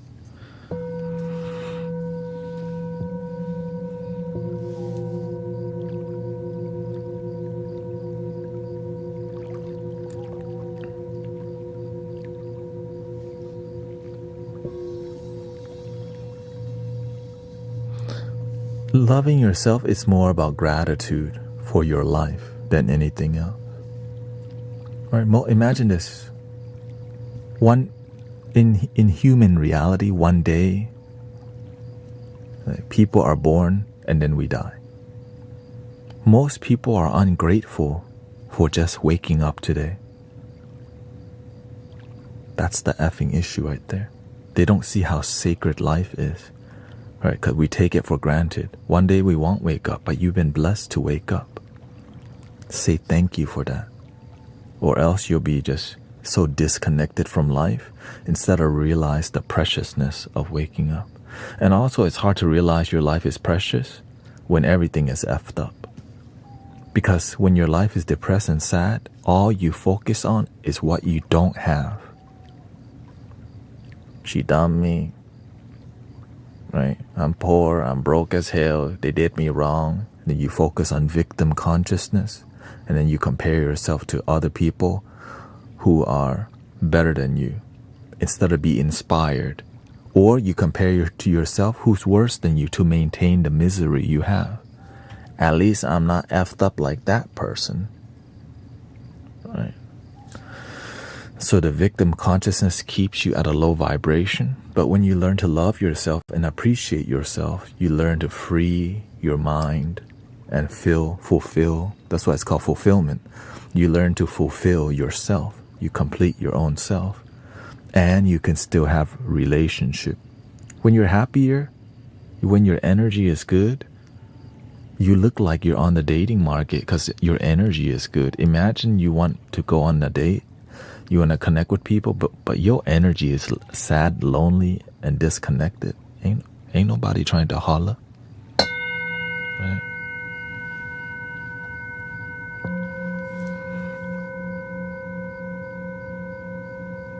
But when your energy is good, you got a positive attitude, you have wisdom, you pay attention, you respect people.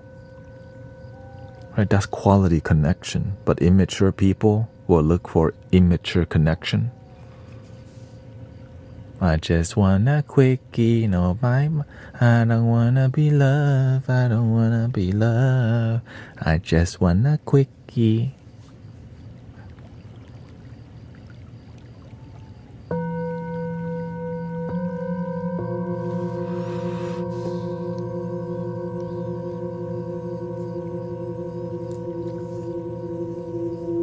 When we lack mentors, that happens.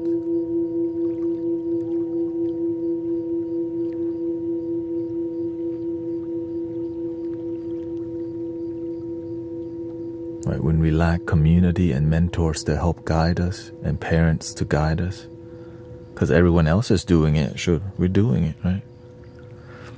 That's why whenever I heard the term side piece, like you have a side piece. Oh. Right, you have a main relationship and you have a side piece.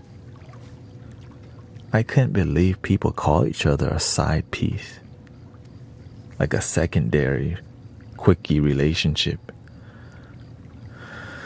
That's why I don't use, right? When you don't use that language, it's not in your life. So the more you adapt language that's toxic and you use them, then you start adapting these energy. That's why I don't use the word gaslighting. What's the other word? Cesspool, right? Whatever these new word, all these low vibration language that people use too much to talk about people, it keeps you low, negative, to maintain this negative, story going. Yeah.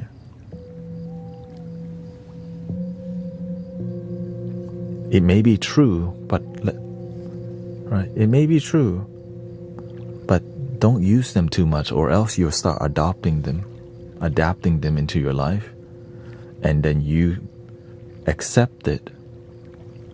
Right. So that's why you have to watch out who you hang around, because some people,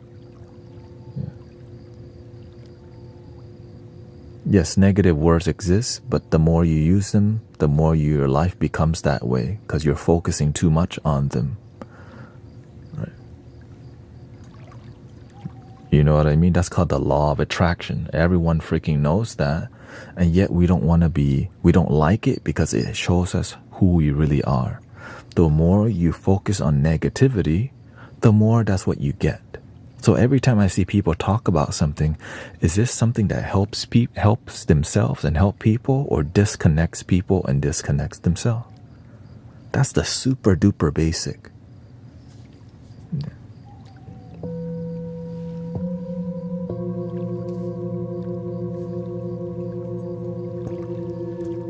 We're not saying negativity doesn't exist, but if you keep focusing on it too much, it becomes your whole life and identity. I want to see you be happy and genuine and grounded.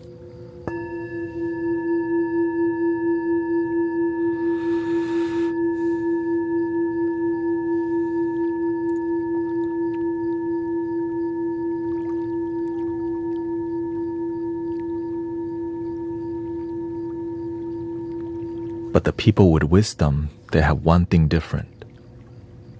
They learn to also be silent and enjoy it.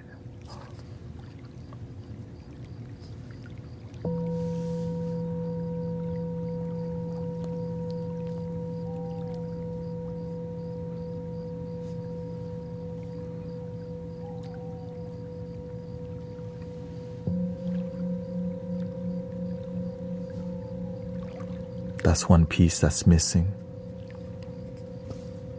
Especially when people are debating online, I see them debating, and the energy is so bad, and they don't know how to clear the energy, because they don't know how to breathe. And so the negative energy is like a vortex that keeps spinning them more. But the moment you stop and breathe, that vortex stops and dissolves. So when people get into negative debates, you notice the energy keeps spiraling and lowering the energy. But if they just made time to go, hey, let's just stop and breathe, I see that debate becoming more calm and respectful. But the moment both people forget to breathe and relax, it just spirals out of control. It's that little thing. Breathing, relaxing, wanting the best for each other in the world. And the people who don't do that, again.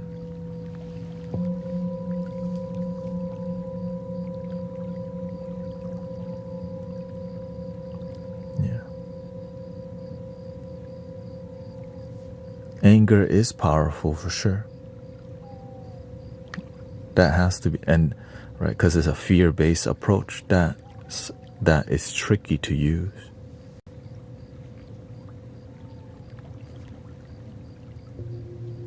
Because if you're using anger, there's a way to hold people accountable. You're gonna go do that again? You said you would quit smoking months ago, and you're still vaping today. Right, so using a little firmness helps to hold people accountable. Like you said you want to quit, your lungs feel bad. Your gut is feeling terrible and you're still vaping. Right?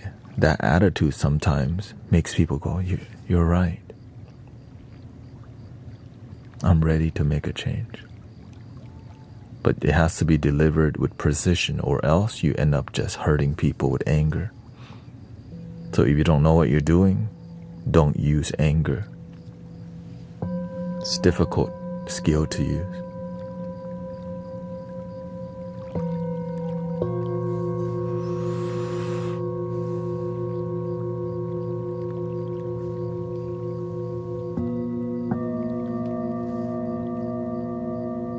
But it's possible.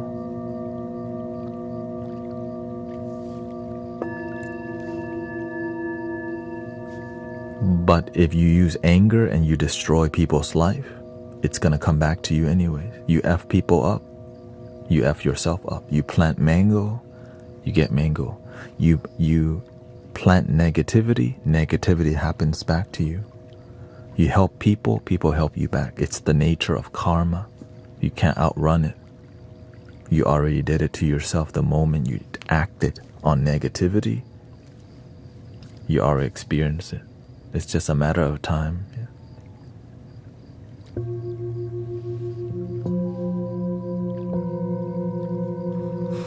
Do you know the dead circle of the ants?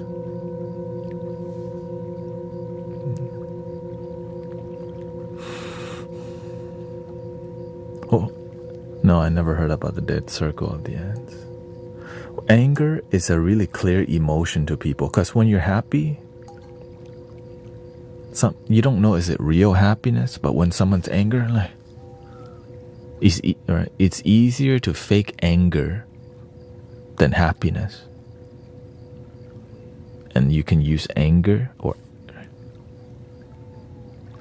to manipulate people. But it destroys you. Because faking happiness, you can go. Right? Because faking things is already lying, right?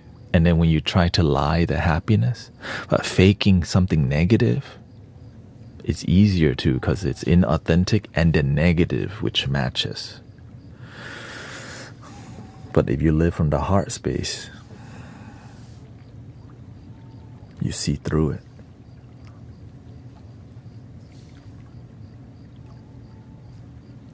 Meditation helps with your intuition, brother, sister.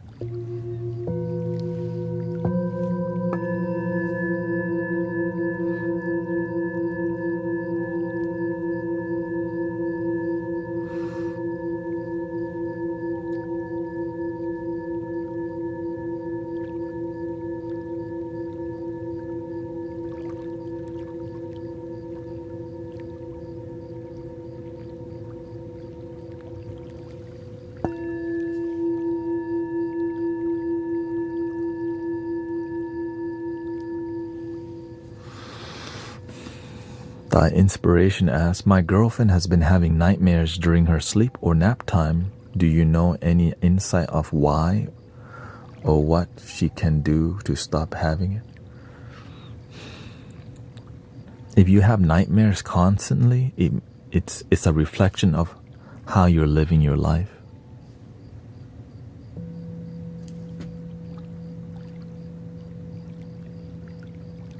How you're living your life.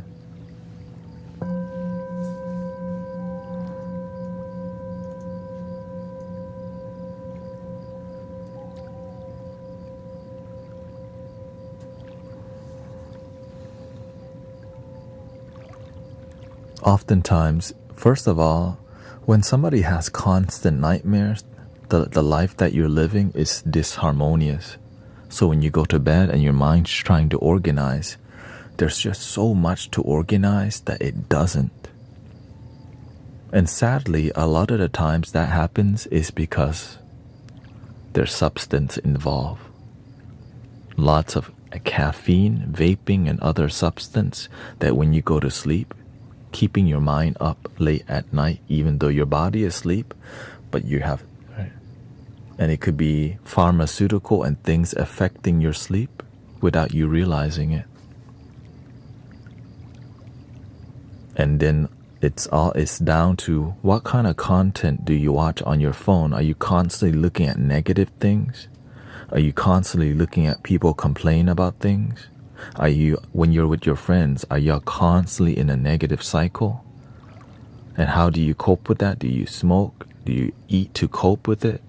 Because something's not happening, it's called healing's not happening. That's why the nightmares is just a reflection of what's happening in the life. So there's a lot involved. So when nightmares happen, that's the brain telling you, this is not the life you want to live. This is not a harmonious life. So you have to be willing to change. You have to change the life that you're living. Change your friend circle. Change your mentality. Focus on more positive things, gratitude, joy, optimistic. Learn how to be more loving to yourself and learn to be how to believe in yourself rather than more negative things. And sadly, a lot of it comes from victim consciousness. Imagine you're sad and all you do is point fingers. They made me sad, but you don't work on your happiness. You just keep pointing finger. They made me sad. Next day, they effed my life up. Next day, they effed my life up. Well, when the hell are you gonna work on yourself? You don't understand. Shut down. Get sad again as a response. And then when you go to sleep, what happens? It uses that same technique when you're sleeping, because in your waking world, you're practicing focusing on not taking responsibility and blaming. So when you go to sleep, your brain doesn't heal, right? It just keeps spiraling negative habits because you're living that way too. So that's why your sleeping world is a reflection of your waking world, but it just manifests in a different way, from my personal observation. Because I used to also have nightmares because I kept focusing why my life sucked. Like, oh God, lots of dark thoughts and lots of alcohol, smoking, drinking, and just surface level connection.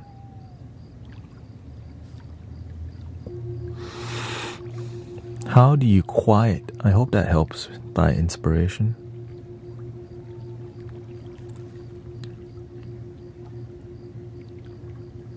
How do you quiet? Oh, thank you, Dancing Aurora. How do you quiet negative self-talk?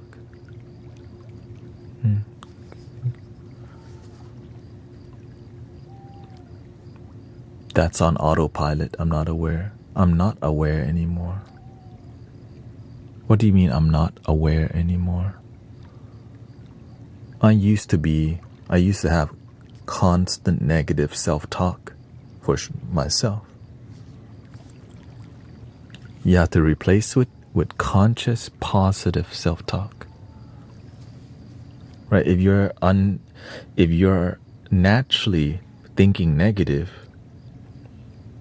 you can consciously practice positive thinking, which is called positive affirmation or gratitude. Just be focusing on that all day. Thank you for my breath and my life, because it keeps me alive. Every time your mind gets negative, have a response plan in your pocket. Pull it out and go.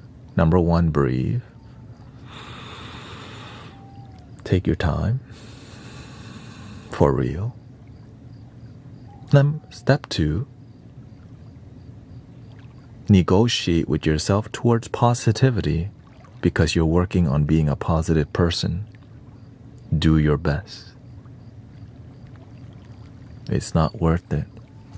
I'm tired of living a negative mentality life. I'm ready to be more positive. Step 3, breathe again. Say positive affirmation. Step 4. I'm ready to live a more fulfilled and happy life. I'm open to love and light and let go of what doesn't serve me. Thank you so much for my life. right? So it could be, and then step 5 and 6 or whatever, breathe. So the more you have this methodical thing, I don't believe the affirmations. Yeah. When you just started, you're not gonna believe because you're a baby. But a baby, when it learns to walk and it, the baby like, all right, shoot, but I wanna walk. So the baby keeps trying with the help of the parent, with the help of community, therapists. Yeah, therapy helps. That's why we have therapists, sound healing, and also YouTube, the video tube. There's so many resources. That's what helped me heal. I just went to the video tube and started researching how to be more positive in life. Positive affirmations. What positive affirmations? How to visualize a more happy life before it happens.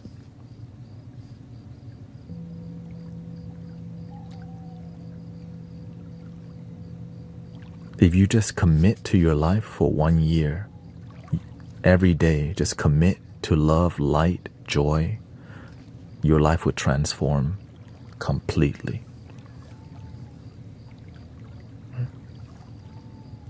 Just commit to yourself like deeply for 1 year. That's it.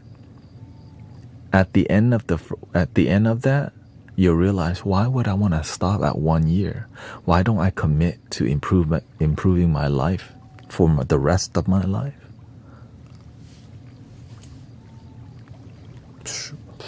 Shoot, maybe that makes too much sense. I don't You know what I mean? Because when you find amazing results, you're like, well, why should I stop at 1 year or 1 month?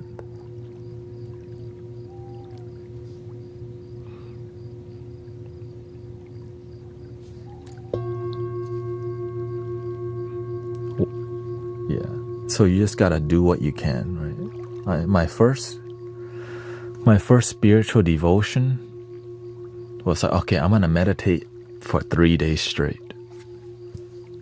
But before that, all right, I'm gonna try meditating 8 minutes, because I want to do 30 minutes, but I never get started, or I get started, but then I don't continue. But I could do 8 minutes for 3, right, in the morning and the evening. Wake up, 8 minutes.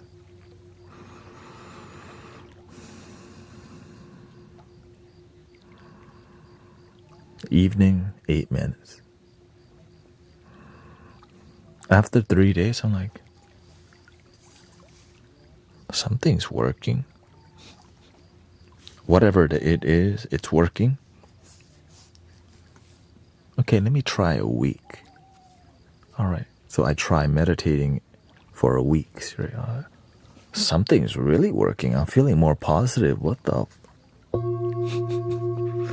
And then I stopped. I'm like, something's missing. What the? Oh yeah, I was meditating before. Or I didn't call it meditating. I was doing my spiritual thing before. Right. So I went back to it. All right, I'm gonna commit for a month. When I committed for a month, I was like, holy, this thing, it works, man. It works so good. I was like, why isn't everyone doing this right now? Why are we all stressed out in life? We could just meditate. We can just be doing affirmations and all these things that help us to feel more joy.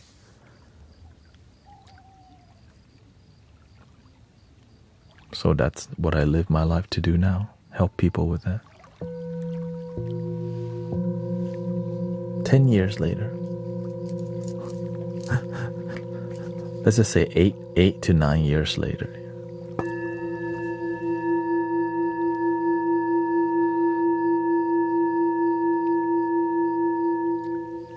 Then eventually I found deeper devotion. Right? In the beginning, I was just experimenting.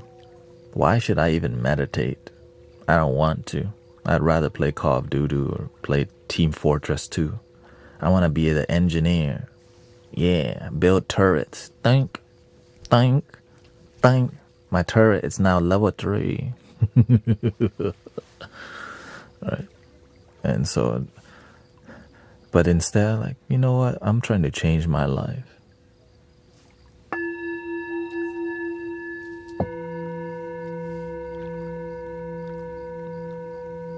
I learned earlier on, man, if you just commit yourself to something for a long time, eventually you'll be the best at what you do if you just are willing to commit to something.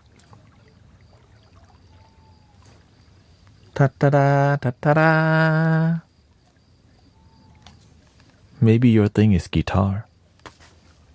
Maybe your thing is be a yoga teacher. Maybe your thing is start yoga studio. Maybe your thing is start a small business. Maybe you love baking, right? If you just commit to baking for 10 years, right? Or at least like commit to baking for a while, but make sure you pick something you actually love, right? Follow what you love because it will end up making money anyways. It'll end up making money anyways.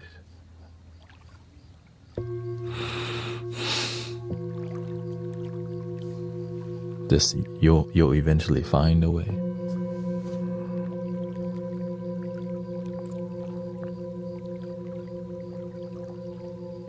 Because people would people are inspired by people who are inspired rather than people who are more business driven.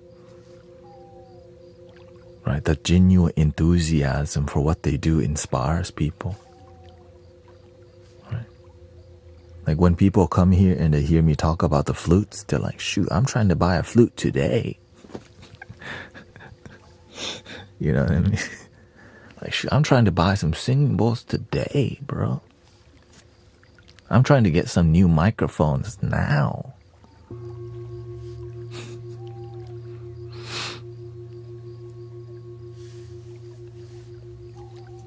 Be the change you wish to see.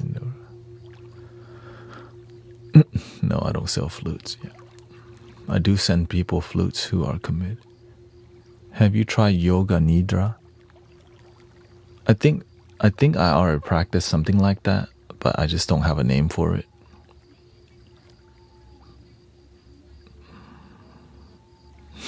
You know.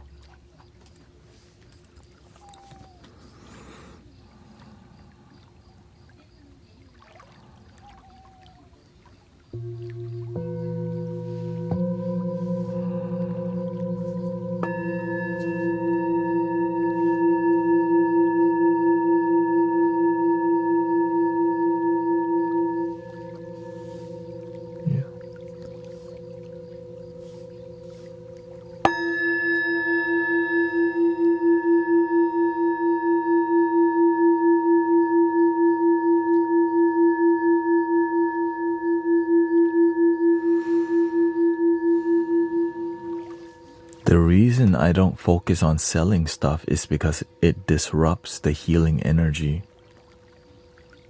Right? When people naturally when they hear the flute sound good, they're like, "Man, where did you buy those flutes?" But most people don't ask, "How do you play the flute like that?" You see what I mean? They always ask, where did you get the flute from? But they never ask, how do you play the flute like that? That's how the world thinks, right?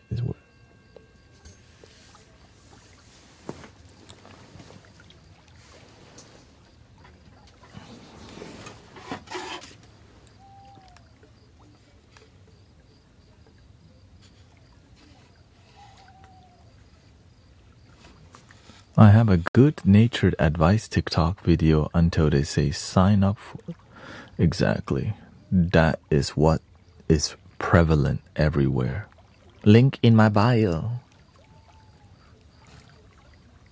We have a running joke called link in the bio in here. Like I really want to help you, but I don't want to give you all. I need to gatekeep my knowledge so that you can check out the deeper knowledge in my bio, where you can get a private one-on-one. I can only give you my best privately, but not out in public, because it's not profitable to help people up front.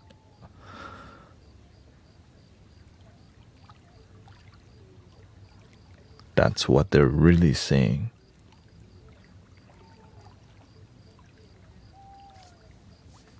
Level 2 knowledge, yeah. Level 2 knowledge in bio. I can't give you high level knowledge now because that's how their teachers taught them. That's it. I don't hate the player, hate the game. They learned from another teacher they had to pay for, and that knowledge that they got was probably hundreds of dollars, maybe thousands. Right? And so of course they just continue the tradition of spiritual business. Right? Like Reiki. Unless you can find a great Reiki teacher and all these things. Link in the bio. I take being a safe space and great pride in having others trust means more than any amount. Yeah.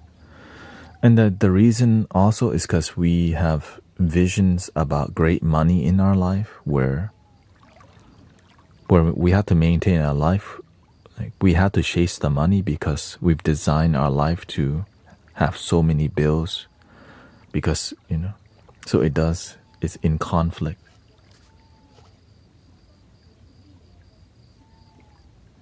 So that's why the reason I'm like this, because my mentors, like I didn't take any sound healing certification. As a matter of fact, I paid one time, and that person never came back to the city to host it. So I just gave them free money. And I bought singing bowls from them, and they got what do you call it? They got commission. So imagine they just take your money, they didn't come teach you anything. And that's what made me get like, what the? So I've never been formally taught in sound healing, because the universe says, you don't even need it. Just follow this thing, you'll figure it out. But sadly, if you want to be part of the mainstream consciousness, you need certificates. Yuck.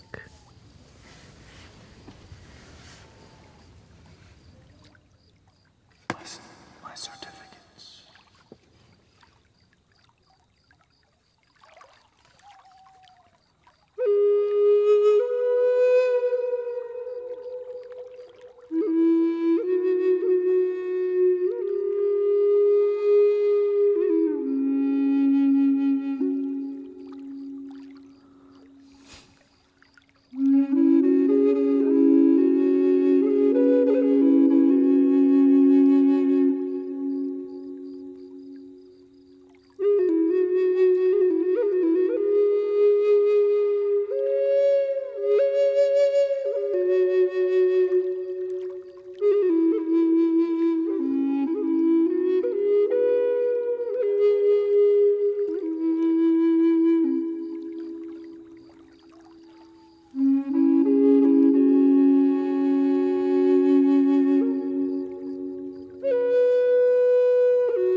3 years.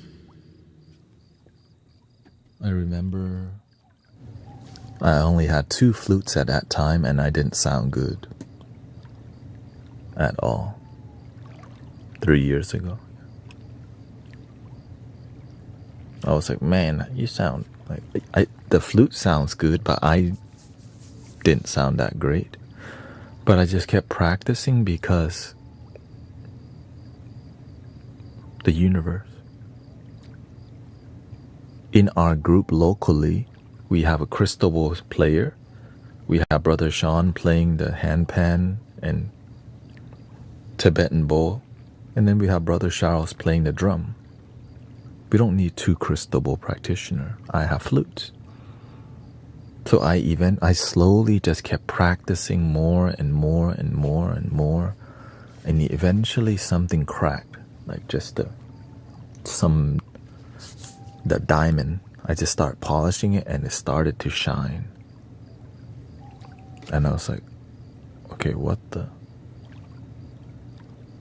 And so the universe guided me to buy flutes with I had tax money, okay? I spent my tax money, my tax return on flutes. And that was like the catapult. Doink.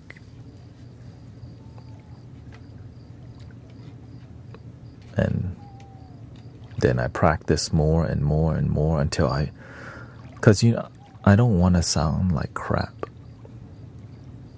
Whenever I'm doing a sound healing journey, I don't want people to like, oh shoot, that's off tune as hell. That means I'm not doing a good job.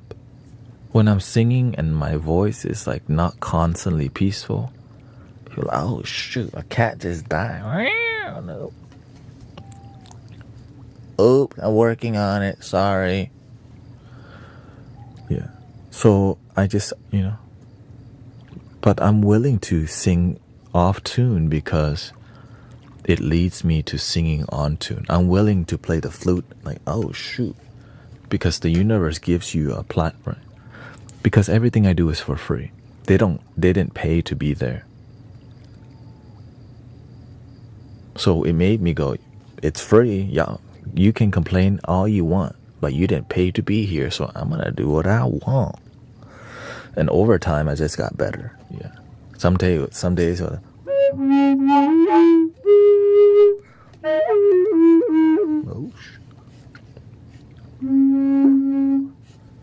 and also, I need things to be interesting for me. Right. Whenever I'm playing the flute, I need like so many variety because it's my style. I enjoy like, frolicking.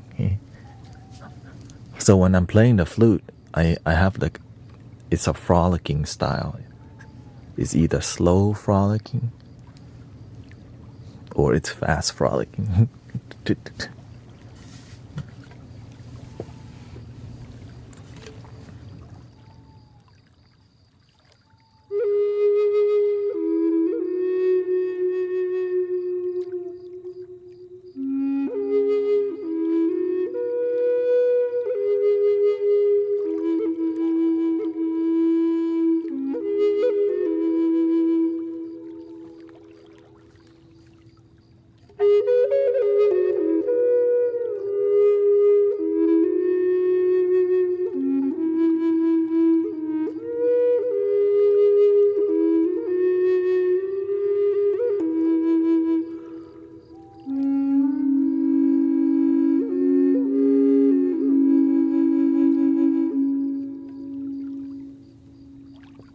So my style is about emotion and variety. Because my brain is very fast. So that variety and emotion helps me to be here rather than here. So it like merges, right? So that's why you see me start simple. Or the simple is from the heart. But the flicking, that makes my mind happy.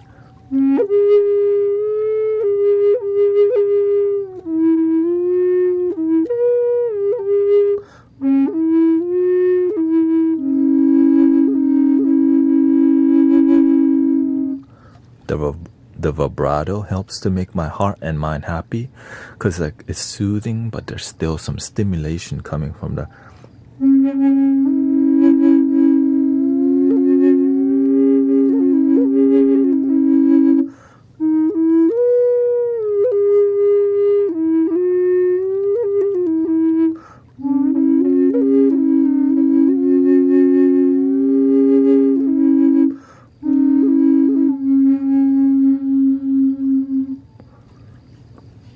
If you just practice every day and you try a new technique, you'll get, I just play it every day and I try new things all the time, which is why you hear the uniqueness coming from like the pitch bending. Here, let me move this so y'all can at least see the pitch bending.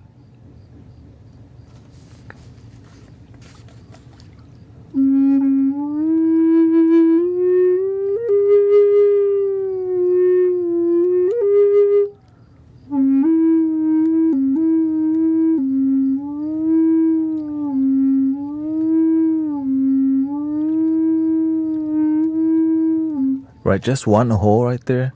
You could do like 5 things with just one note. Right,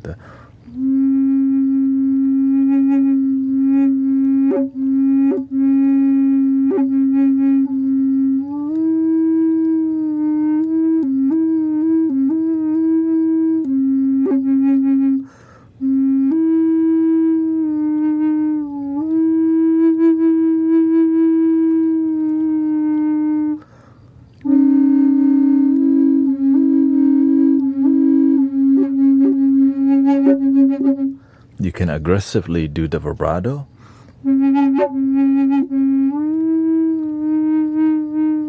You can also gradually reduce the vibrato.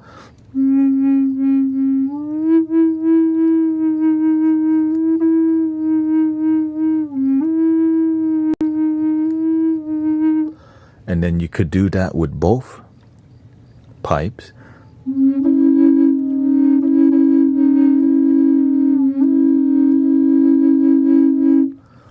So the best way to get the vibrato is you just play one note. First, don't breathe deeply. Just breathe regular.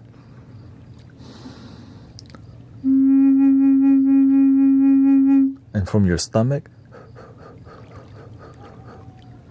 as you do that more, you'll be able to do that longer.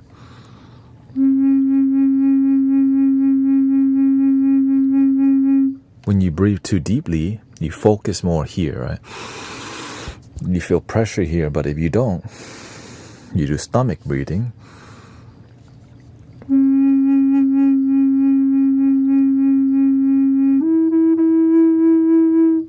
And I'm not flicking my tongue or anything. I'm not doing the. That's tongue. There's, right, it's different. There's. And then there's the vibrating your tongue.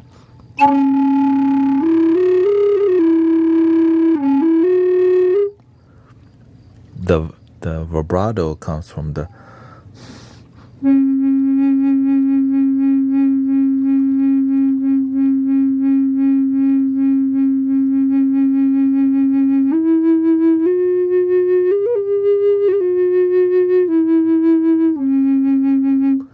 So in the beginning, you want to exaggerate the.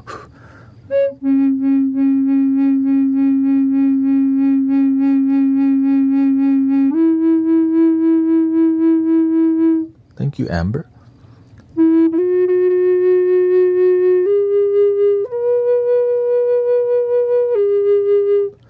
And you want to use all of the air that you have, because the more you use your air, you're exercising your stomach, right? Your diaphragm, right? So the more you go all the way,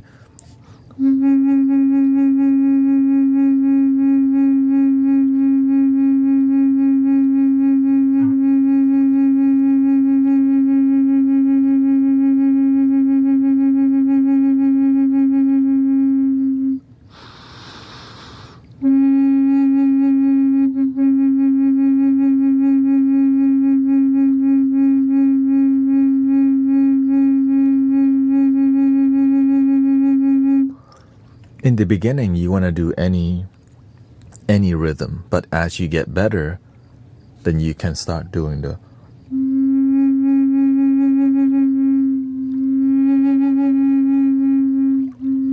gradual vibrato.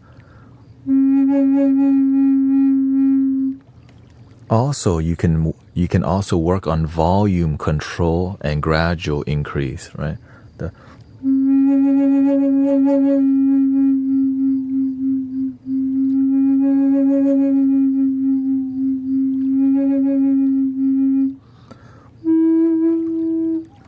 And when you're doing this a lot, liquid builds.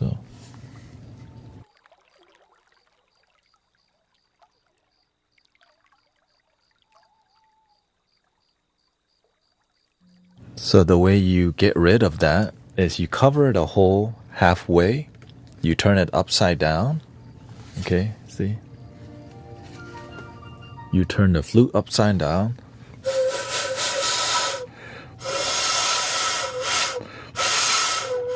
And that's how you get rid of the saliva quickly. Right.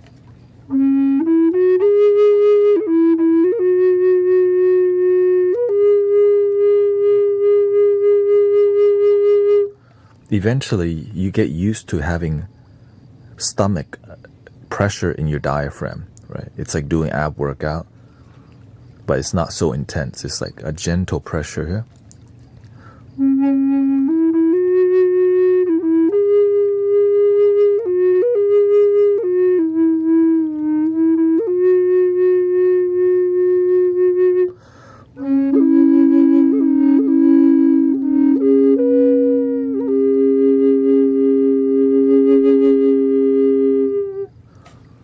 Which that required all of my air, right? But when you're not used to it, it's nervous. It makes you nervous because you're using all your lung capacity, you know?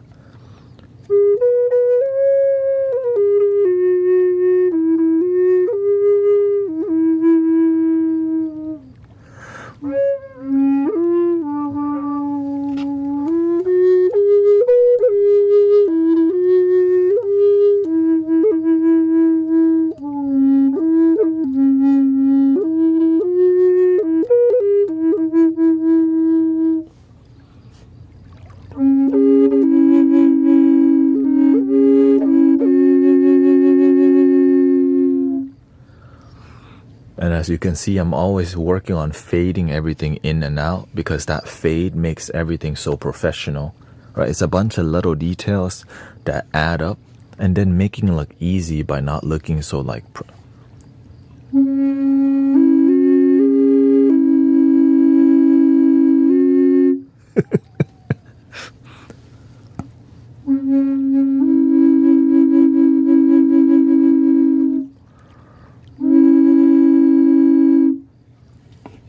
You look kind of nervous, bro. Sister, why you look so nervous? Relax. Right, that's the last part. You have to sell it by making it look easy. Like some people think I'm being like ego by saying some of these things. I'm just being really honest to you about what's really happening. Right, so the more you make it look easy, the more people forget how difficult that really is and focus more on the emotion. Right.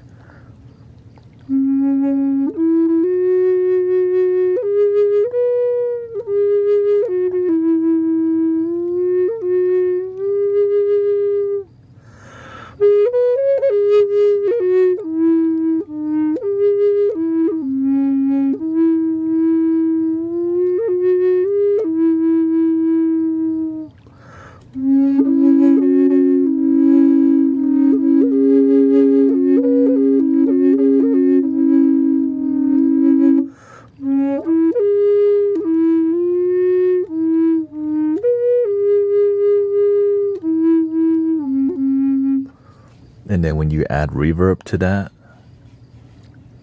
here comes the tears. Here comes people's melting. Flauta nativa.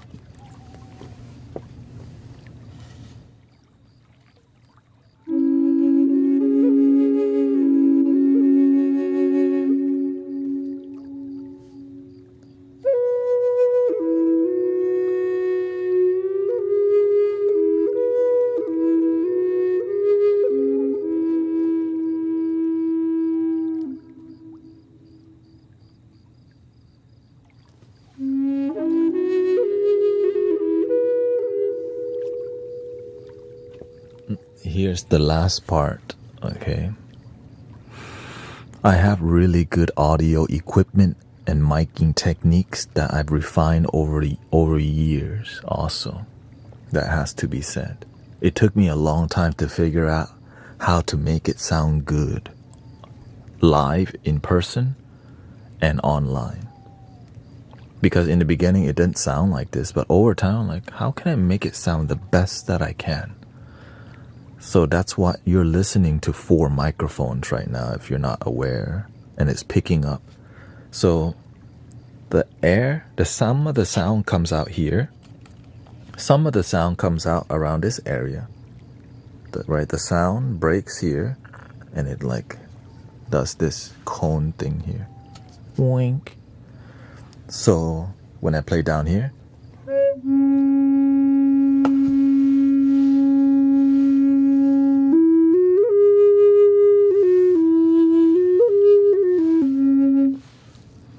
so there's a big difference in where the sound. So that's why you see me doing this, because the sound is, if I play down here, some of the sound is only coming under the table. When there's good sound that needs to at least hit this bowl, when the air hits this bowl, it bounces and reflects to these two microphones. So I'm paying attention to these details so that y'all can get like, oh shoot, this is hitting, kind of, you know.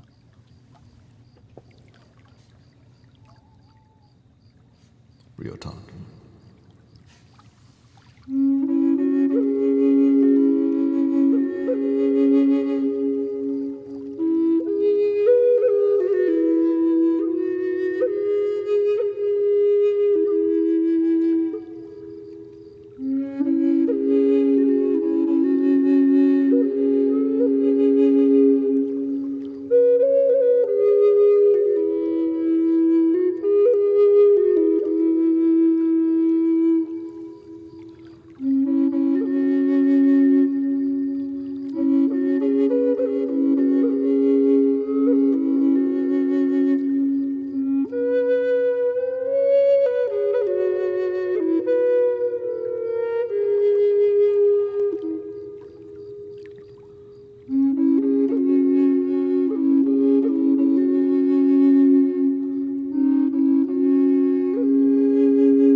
So the really good sound come from over here, but what makes it sound more full is getting some of the air here, but not letting the air sound dominate the sound from the sound hole right here, right?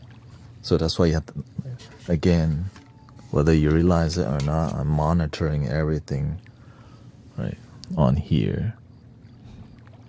See the sound down here.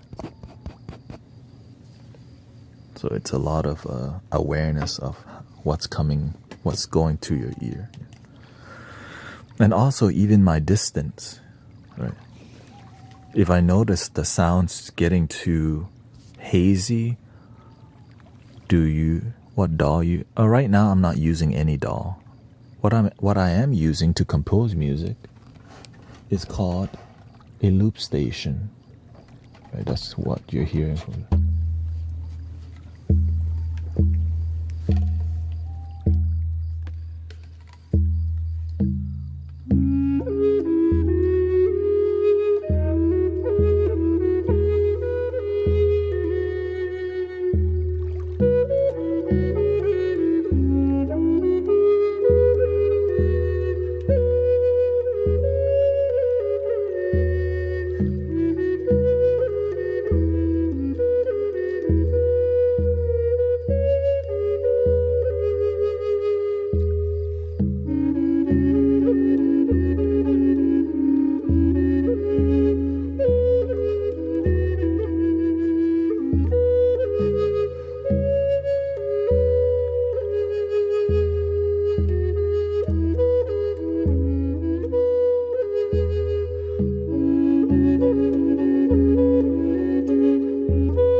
But of course, most people just like the bowl and relaxation and a side of flutes, you know? Because why? The bowls help people with sleep the most, and people have more sleep issues. When you help people fall asleep, that's a really good impression to make, right? That's a big deal. Flute music, some people like. But bowl music for sleep is like, holy, where has this been all my life? You know what I mean?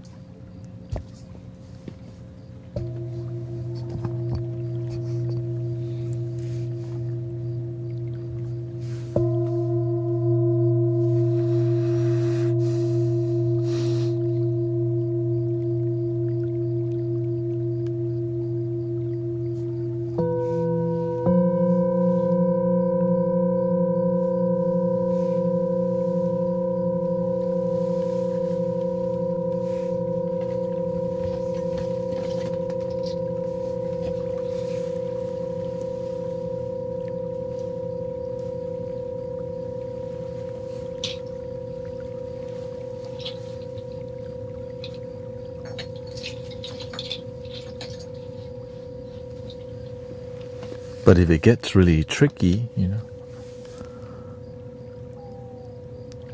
yeah, then you hear it.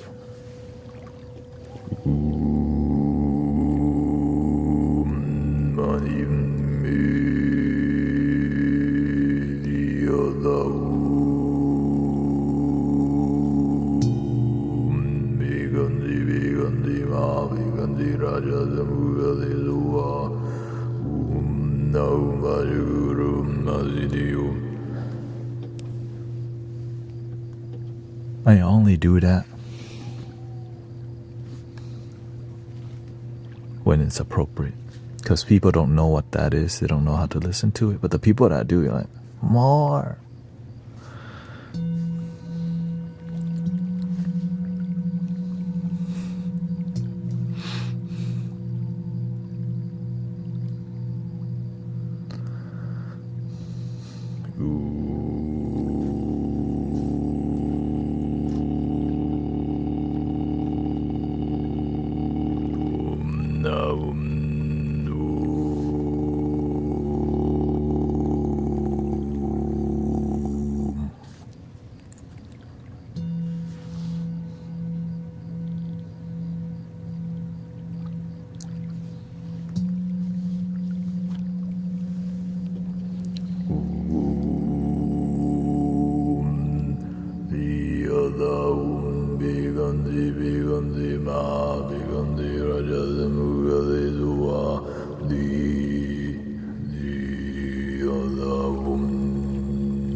So you have to know your audience, right? When you don't know what that is, that sounds weird. Right? But if you have an open mind, you're like, wait a minute, this actually is relaxing. You know what I mean? The people who don't get it, they hear like, what's that one movie? Dune? Oh, it's Dune. Right? Or, oh, what is he conjuring? But the people who like see it as Tibetan throat chanting, they're like, yeah.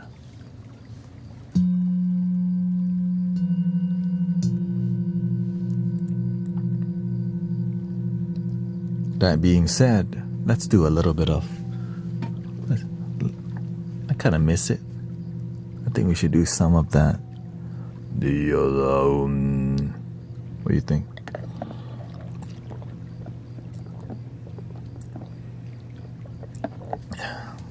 But I think I should work on my lower octave.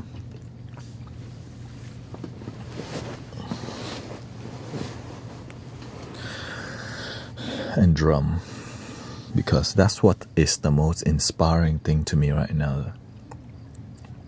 Do you have throat chanting in Burma? No, they don't. Theravada doesn't do throat chanting. They do Idibiso Bhagava Arahang Samma Sambuddho Vijajarana Samban. It's more nasally. Sugatoro Gavitu Anitoro Purisa Thammasarati Sata Deva Manusarang Buddho Bhagavati Arahang Samma Sambuddho Bhagava Buddhang Bhagavantang Abhivatemi.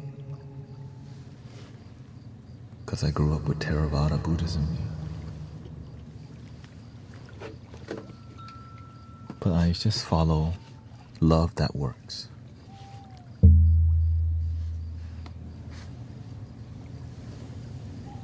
Shout out to brother Arrow Eyes for the shirt, by the way.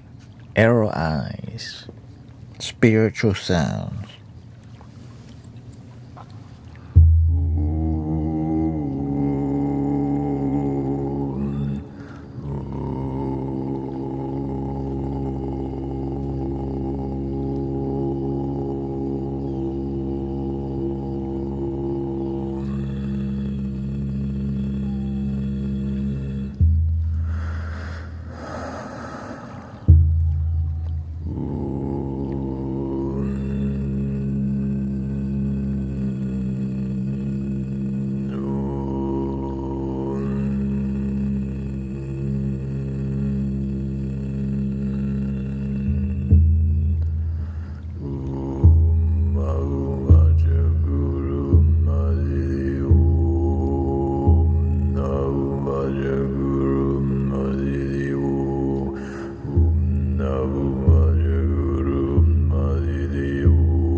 So the reason why the throat chanting happened, before there was Buddhism in Tibet, they used a lot of black magic that was destroying people. This is a protection mantra. It's like a fortress.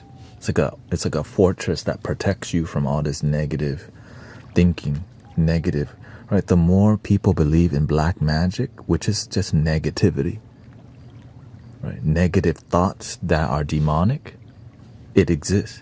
But the more you have something stronger, a positive chanting light, which is like Gregorian chanting, oh, oh, Ave Maria. Every culture has their own way of like a sound protection. Bells, frankincense, incense, all these sensational sounds and smells that help you to be more present.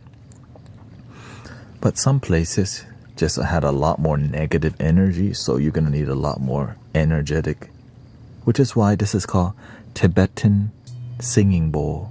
So it comes from a place where it was needed. More magic, healing vibe was needed. Yeah. Because they call it bon. Bon. Bon. And actually a lot of the black magic still exists, even more surface level, like brujeria, that's negative, right? There's also people who do positive things, but it can be, it's unclear because you don't know, right? You don't know. But when you keep it pure, right? A lot of brujeria, you have to give money for it to be done. So that's already a big like, wait, what? Right? The medicine man and women in the past, you just help each other, take care of community. Right? Nowadays you do need money, but sometimes you can get corrupted by the money that it loses the purity. Do you understand? A lot of brujeria and black magic is done because greed and desire, right? Or the need for revenge. And I really want that person, but they're taken. Here, let me play the brujo or the bruja to get what I want. And so it exists in the community because people believe in it. But there's also the opposite. Yeah. Do some Tibetan monks engage in magic? The ones that do, I mean, it depends on how you define magic. Love is magic. Waking up is magic. Breathing is magic.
Whenever trying to go to the lower octave, you have to let your throat rest. Right. So I'm at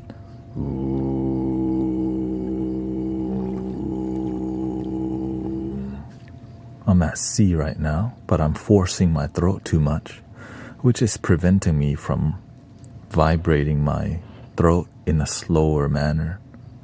So I need to drink a little water and just lubricate here.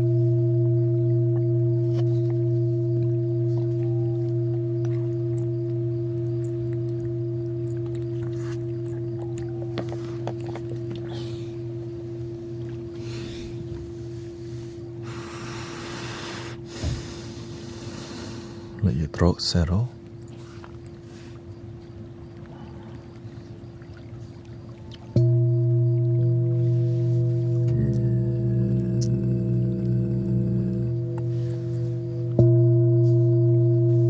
QJB.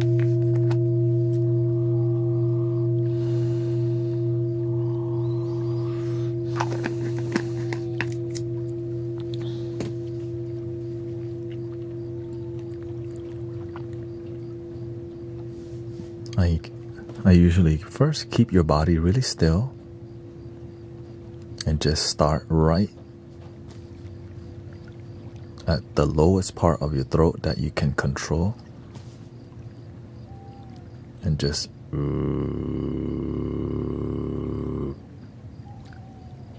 see what I mean?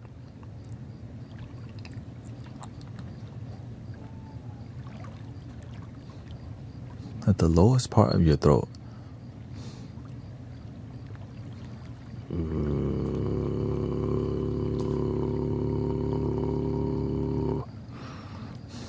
Yeah. Eucalyptus. Hong Tai. Hong Tai.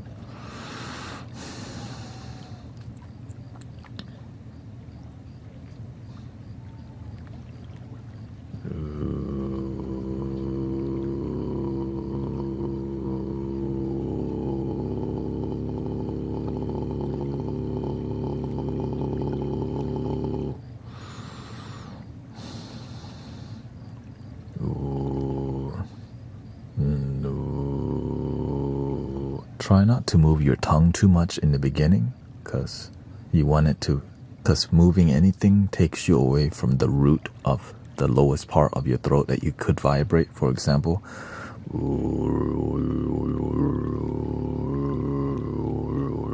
right? Just keep your tongue still and just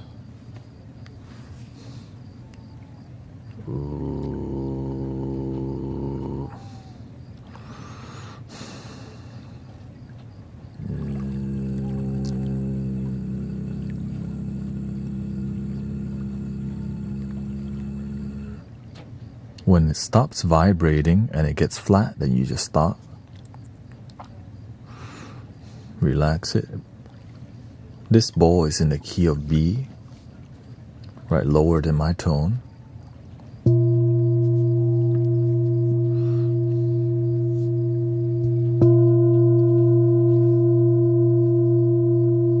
It's really B1 and B0.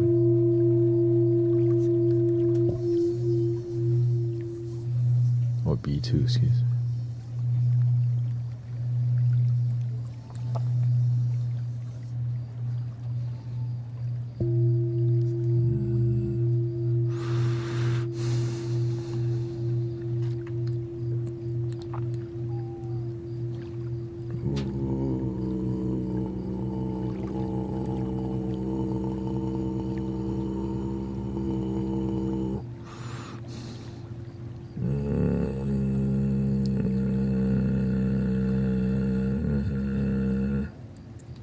When you're getting that grumble, it's gonna be itchy at first, right?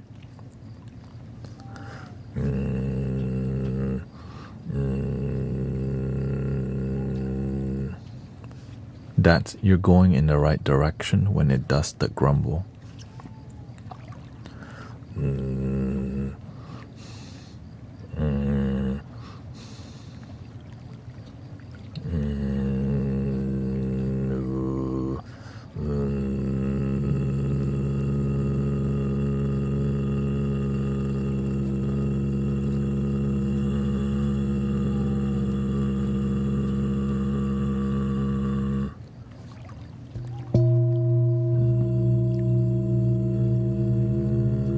Because when you warm that up, when you get that technique, then you could lower it easier.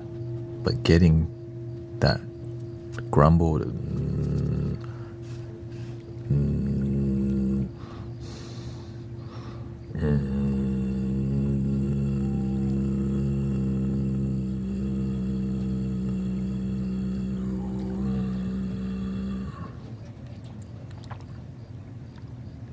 but I think I already got too much blood flow from the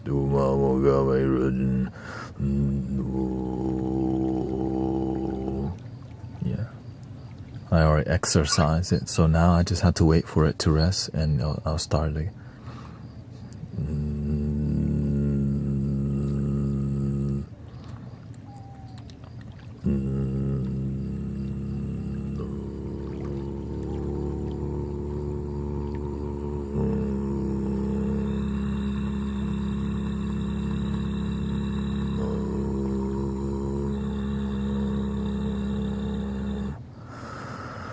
As you can see, you can control how low it gets. So the quieter you get, the more lower it gets. And then as you practice, when it's quiet, it'll slow. Whenever you practice low volume, it'll increase volume later.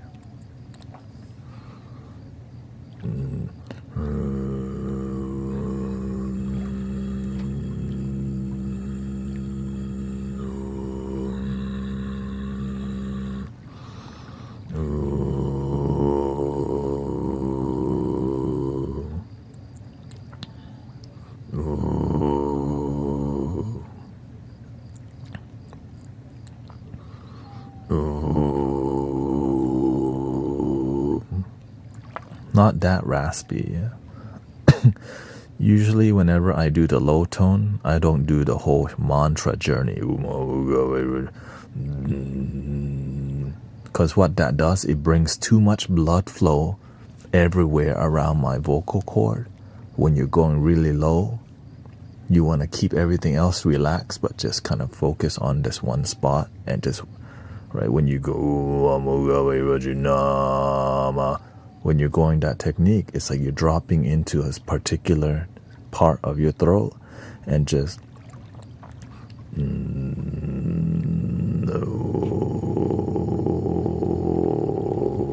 right, that area right there.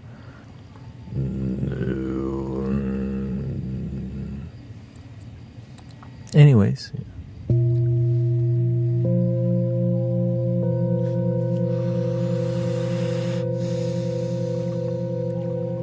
or you go live at medicine?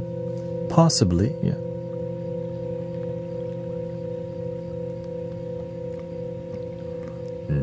But you don't have to go that low. Just getting to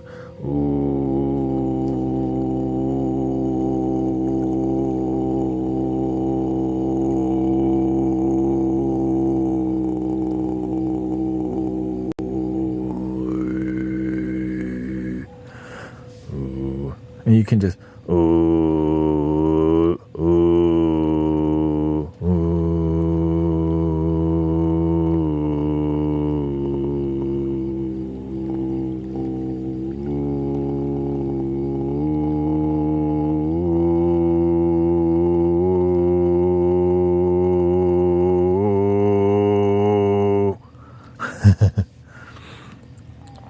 it's more fun with reverb, by the way.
That's too much when it starts warbling too much.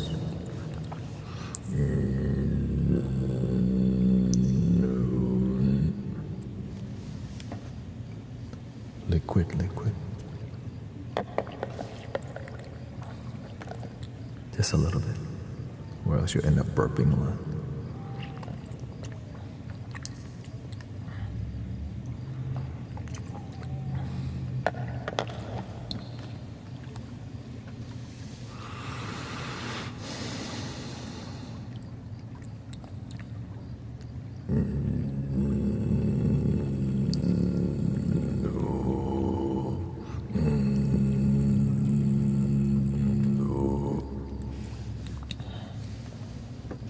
Would you practice any certain word? Anything works. Just keep it one syllable. But you could eventually do everything. Like, we are the guardians of planet, the protectors of the waterland, and above we are the angels of planet of either change better day, spreading love, welcome, heroine, spiritual sounds. Right. So that's eventually you start.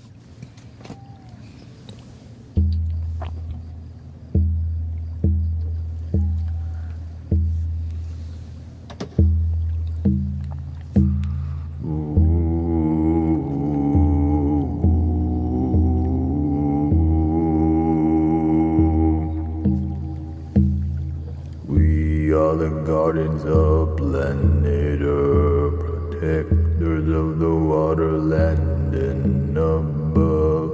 We are the angels of planet Earth, man be the change, meditate and spread in love, friend. We are the guardians of planet Earth, protectors of the waterland and above. We are the angels of planet Earth, man be the change, meditate and spread in love, friend. We are the guardians of planet Earth, protectors of the waterland and above. We are the angels of planet Earth, man be the change, meditate and spread in love, friend. We are the guardians of planet Earth, body, water, body, we are the angels of planet Earth, man be the change, meditate and spread in love, friend. We are the guardians of. Yeah. The more you practice, but you have to learn to be patient with your practice, because sometimes you want to sing more, but your throat is inflamed. So you have to learn to be patient and start.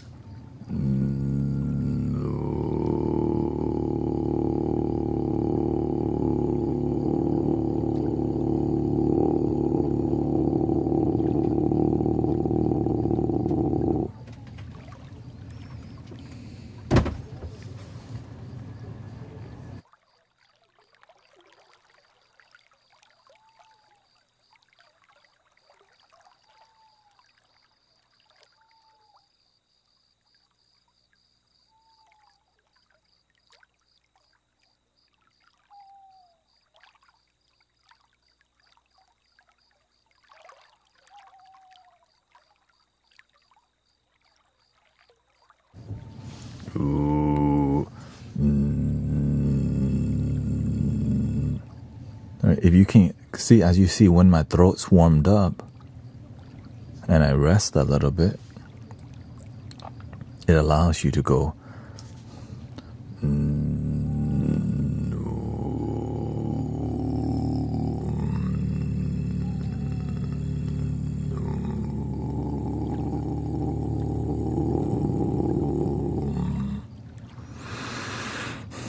And then if you turn the reverb button on,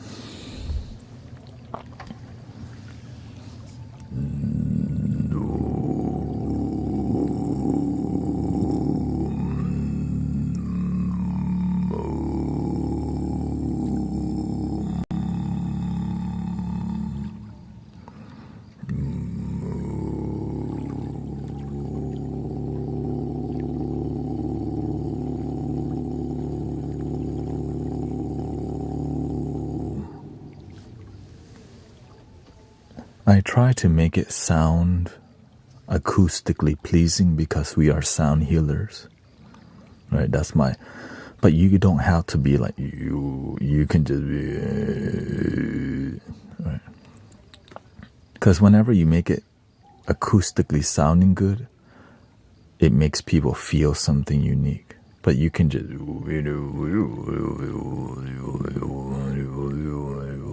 right? It's just every lineage is different. Yeah.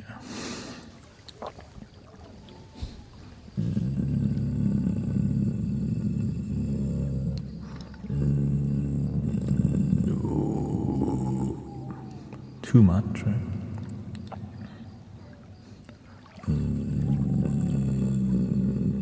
Too much still. Drink water.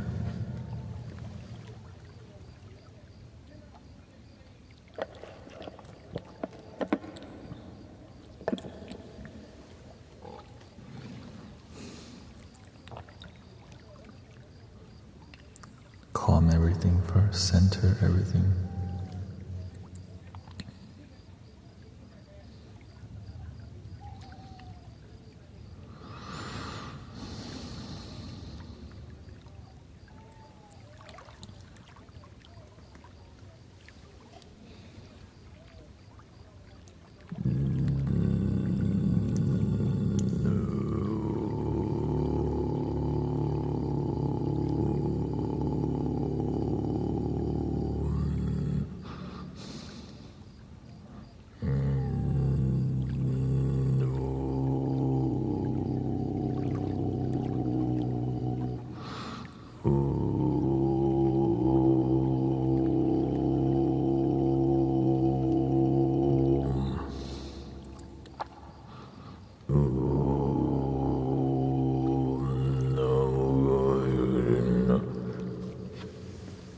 Another discovery I did.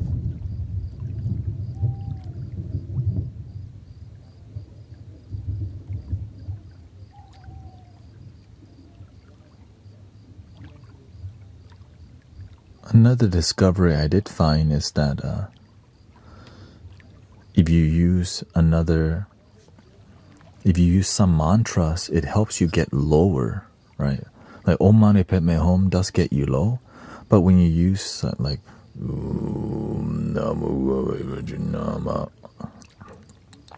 Padmasambhava Guru Rinpoche mantra, the fierce guru, right? Using that mantra helped me to get lower, right? It's just a syllable.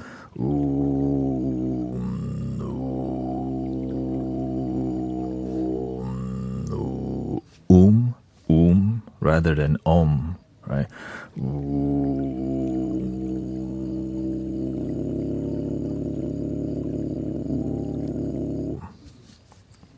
Yeah, I think that was something.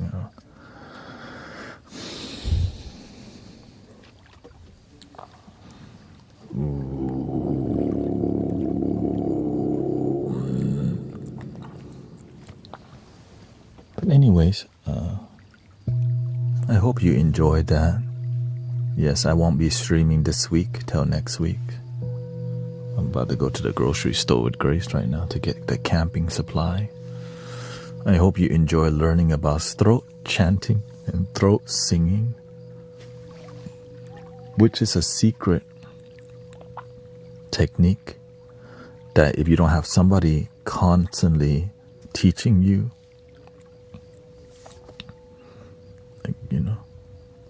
it takes time and practice, and it's not casual, right? And if you do it with ego, you won't get there anyways, because people with ego, they don't have patience. So you end up, so that's why you want to stay humble and stay devoted and be a practitioner. It's not like whenever I'm throat chanting with you, it's not casual thing that I'm doing, right? It's something that's very sacred, and the stream, right? The intention we're on here.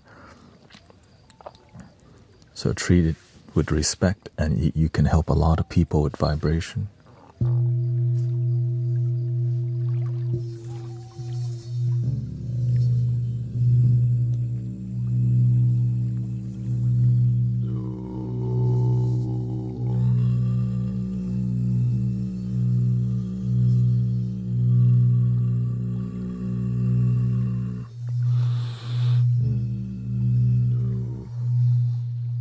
and have fun. At the end of the day, the more fun you have, the more you're going to be inspired to do it, right? Just remember to stay humble, because if you don't, you end up hurting yourself. You plant mango, you get mango. You plant ego, you get ego. You plant love, you get love. Yes, I'm golf now. Yeah. And I think they leave the baby at the hospital for the first month, right? So we'll be visiting baby soon. Okay, here we go. 3 ohms.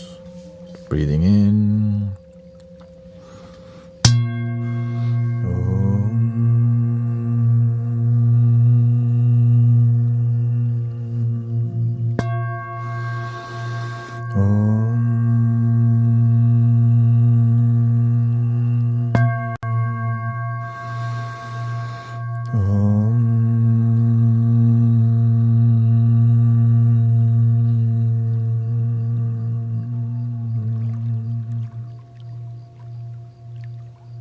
Please love your damn self. And enjoy the chanting. And so whenever you chant in a lower tone, you end up meditating more too, right? Because you have fun breathing. And so it gets you to meditate. It makes your body healthy too, because you're doing a lot more. Right, it's a breath work that's engaging. So, yeah. Anyways, I hope you have a wonderful day, and I'll see you when I see you. Thank you to everybody, by the way. Thank you, all the moderators. Thank you, Dick Madness, Sloth, Dusk. Thank you to everybody hanging out.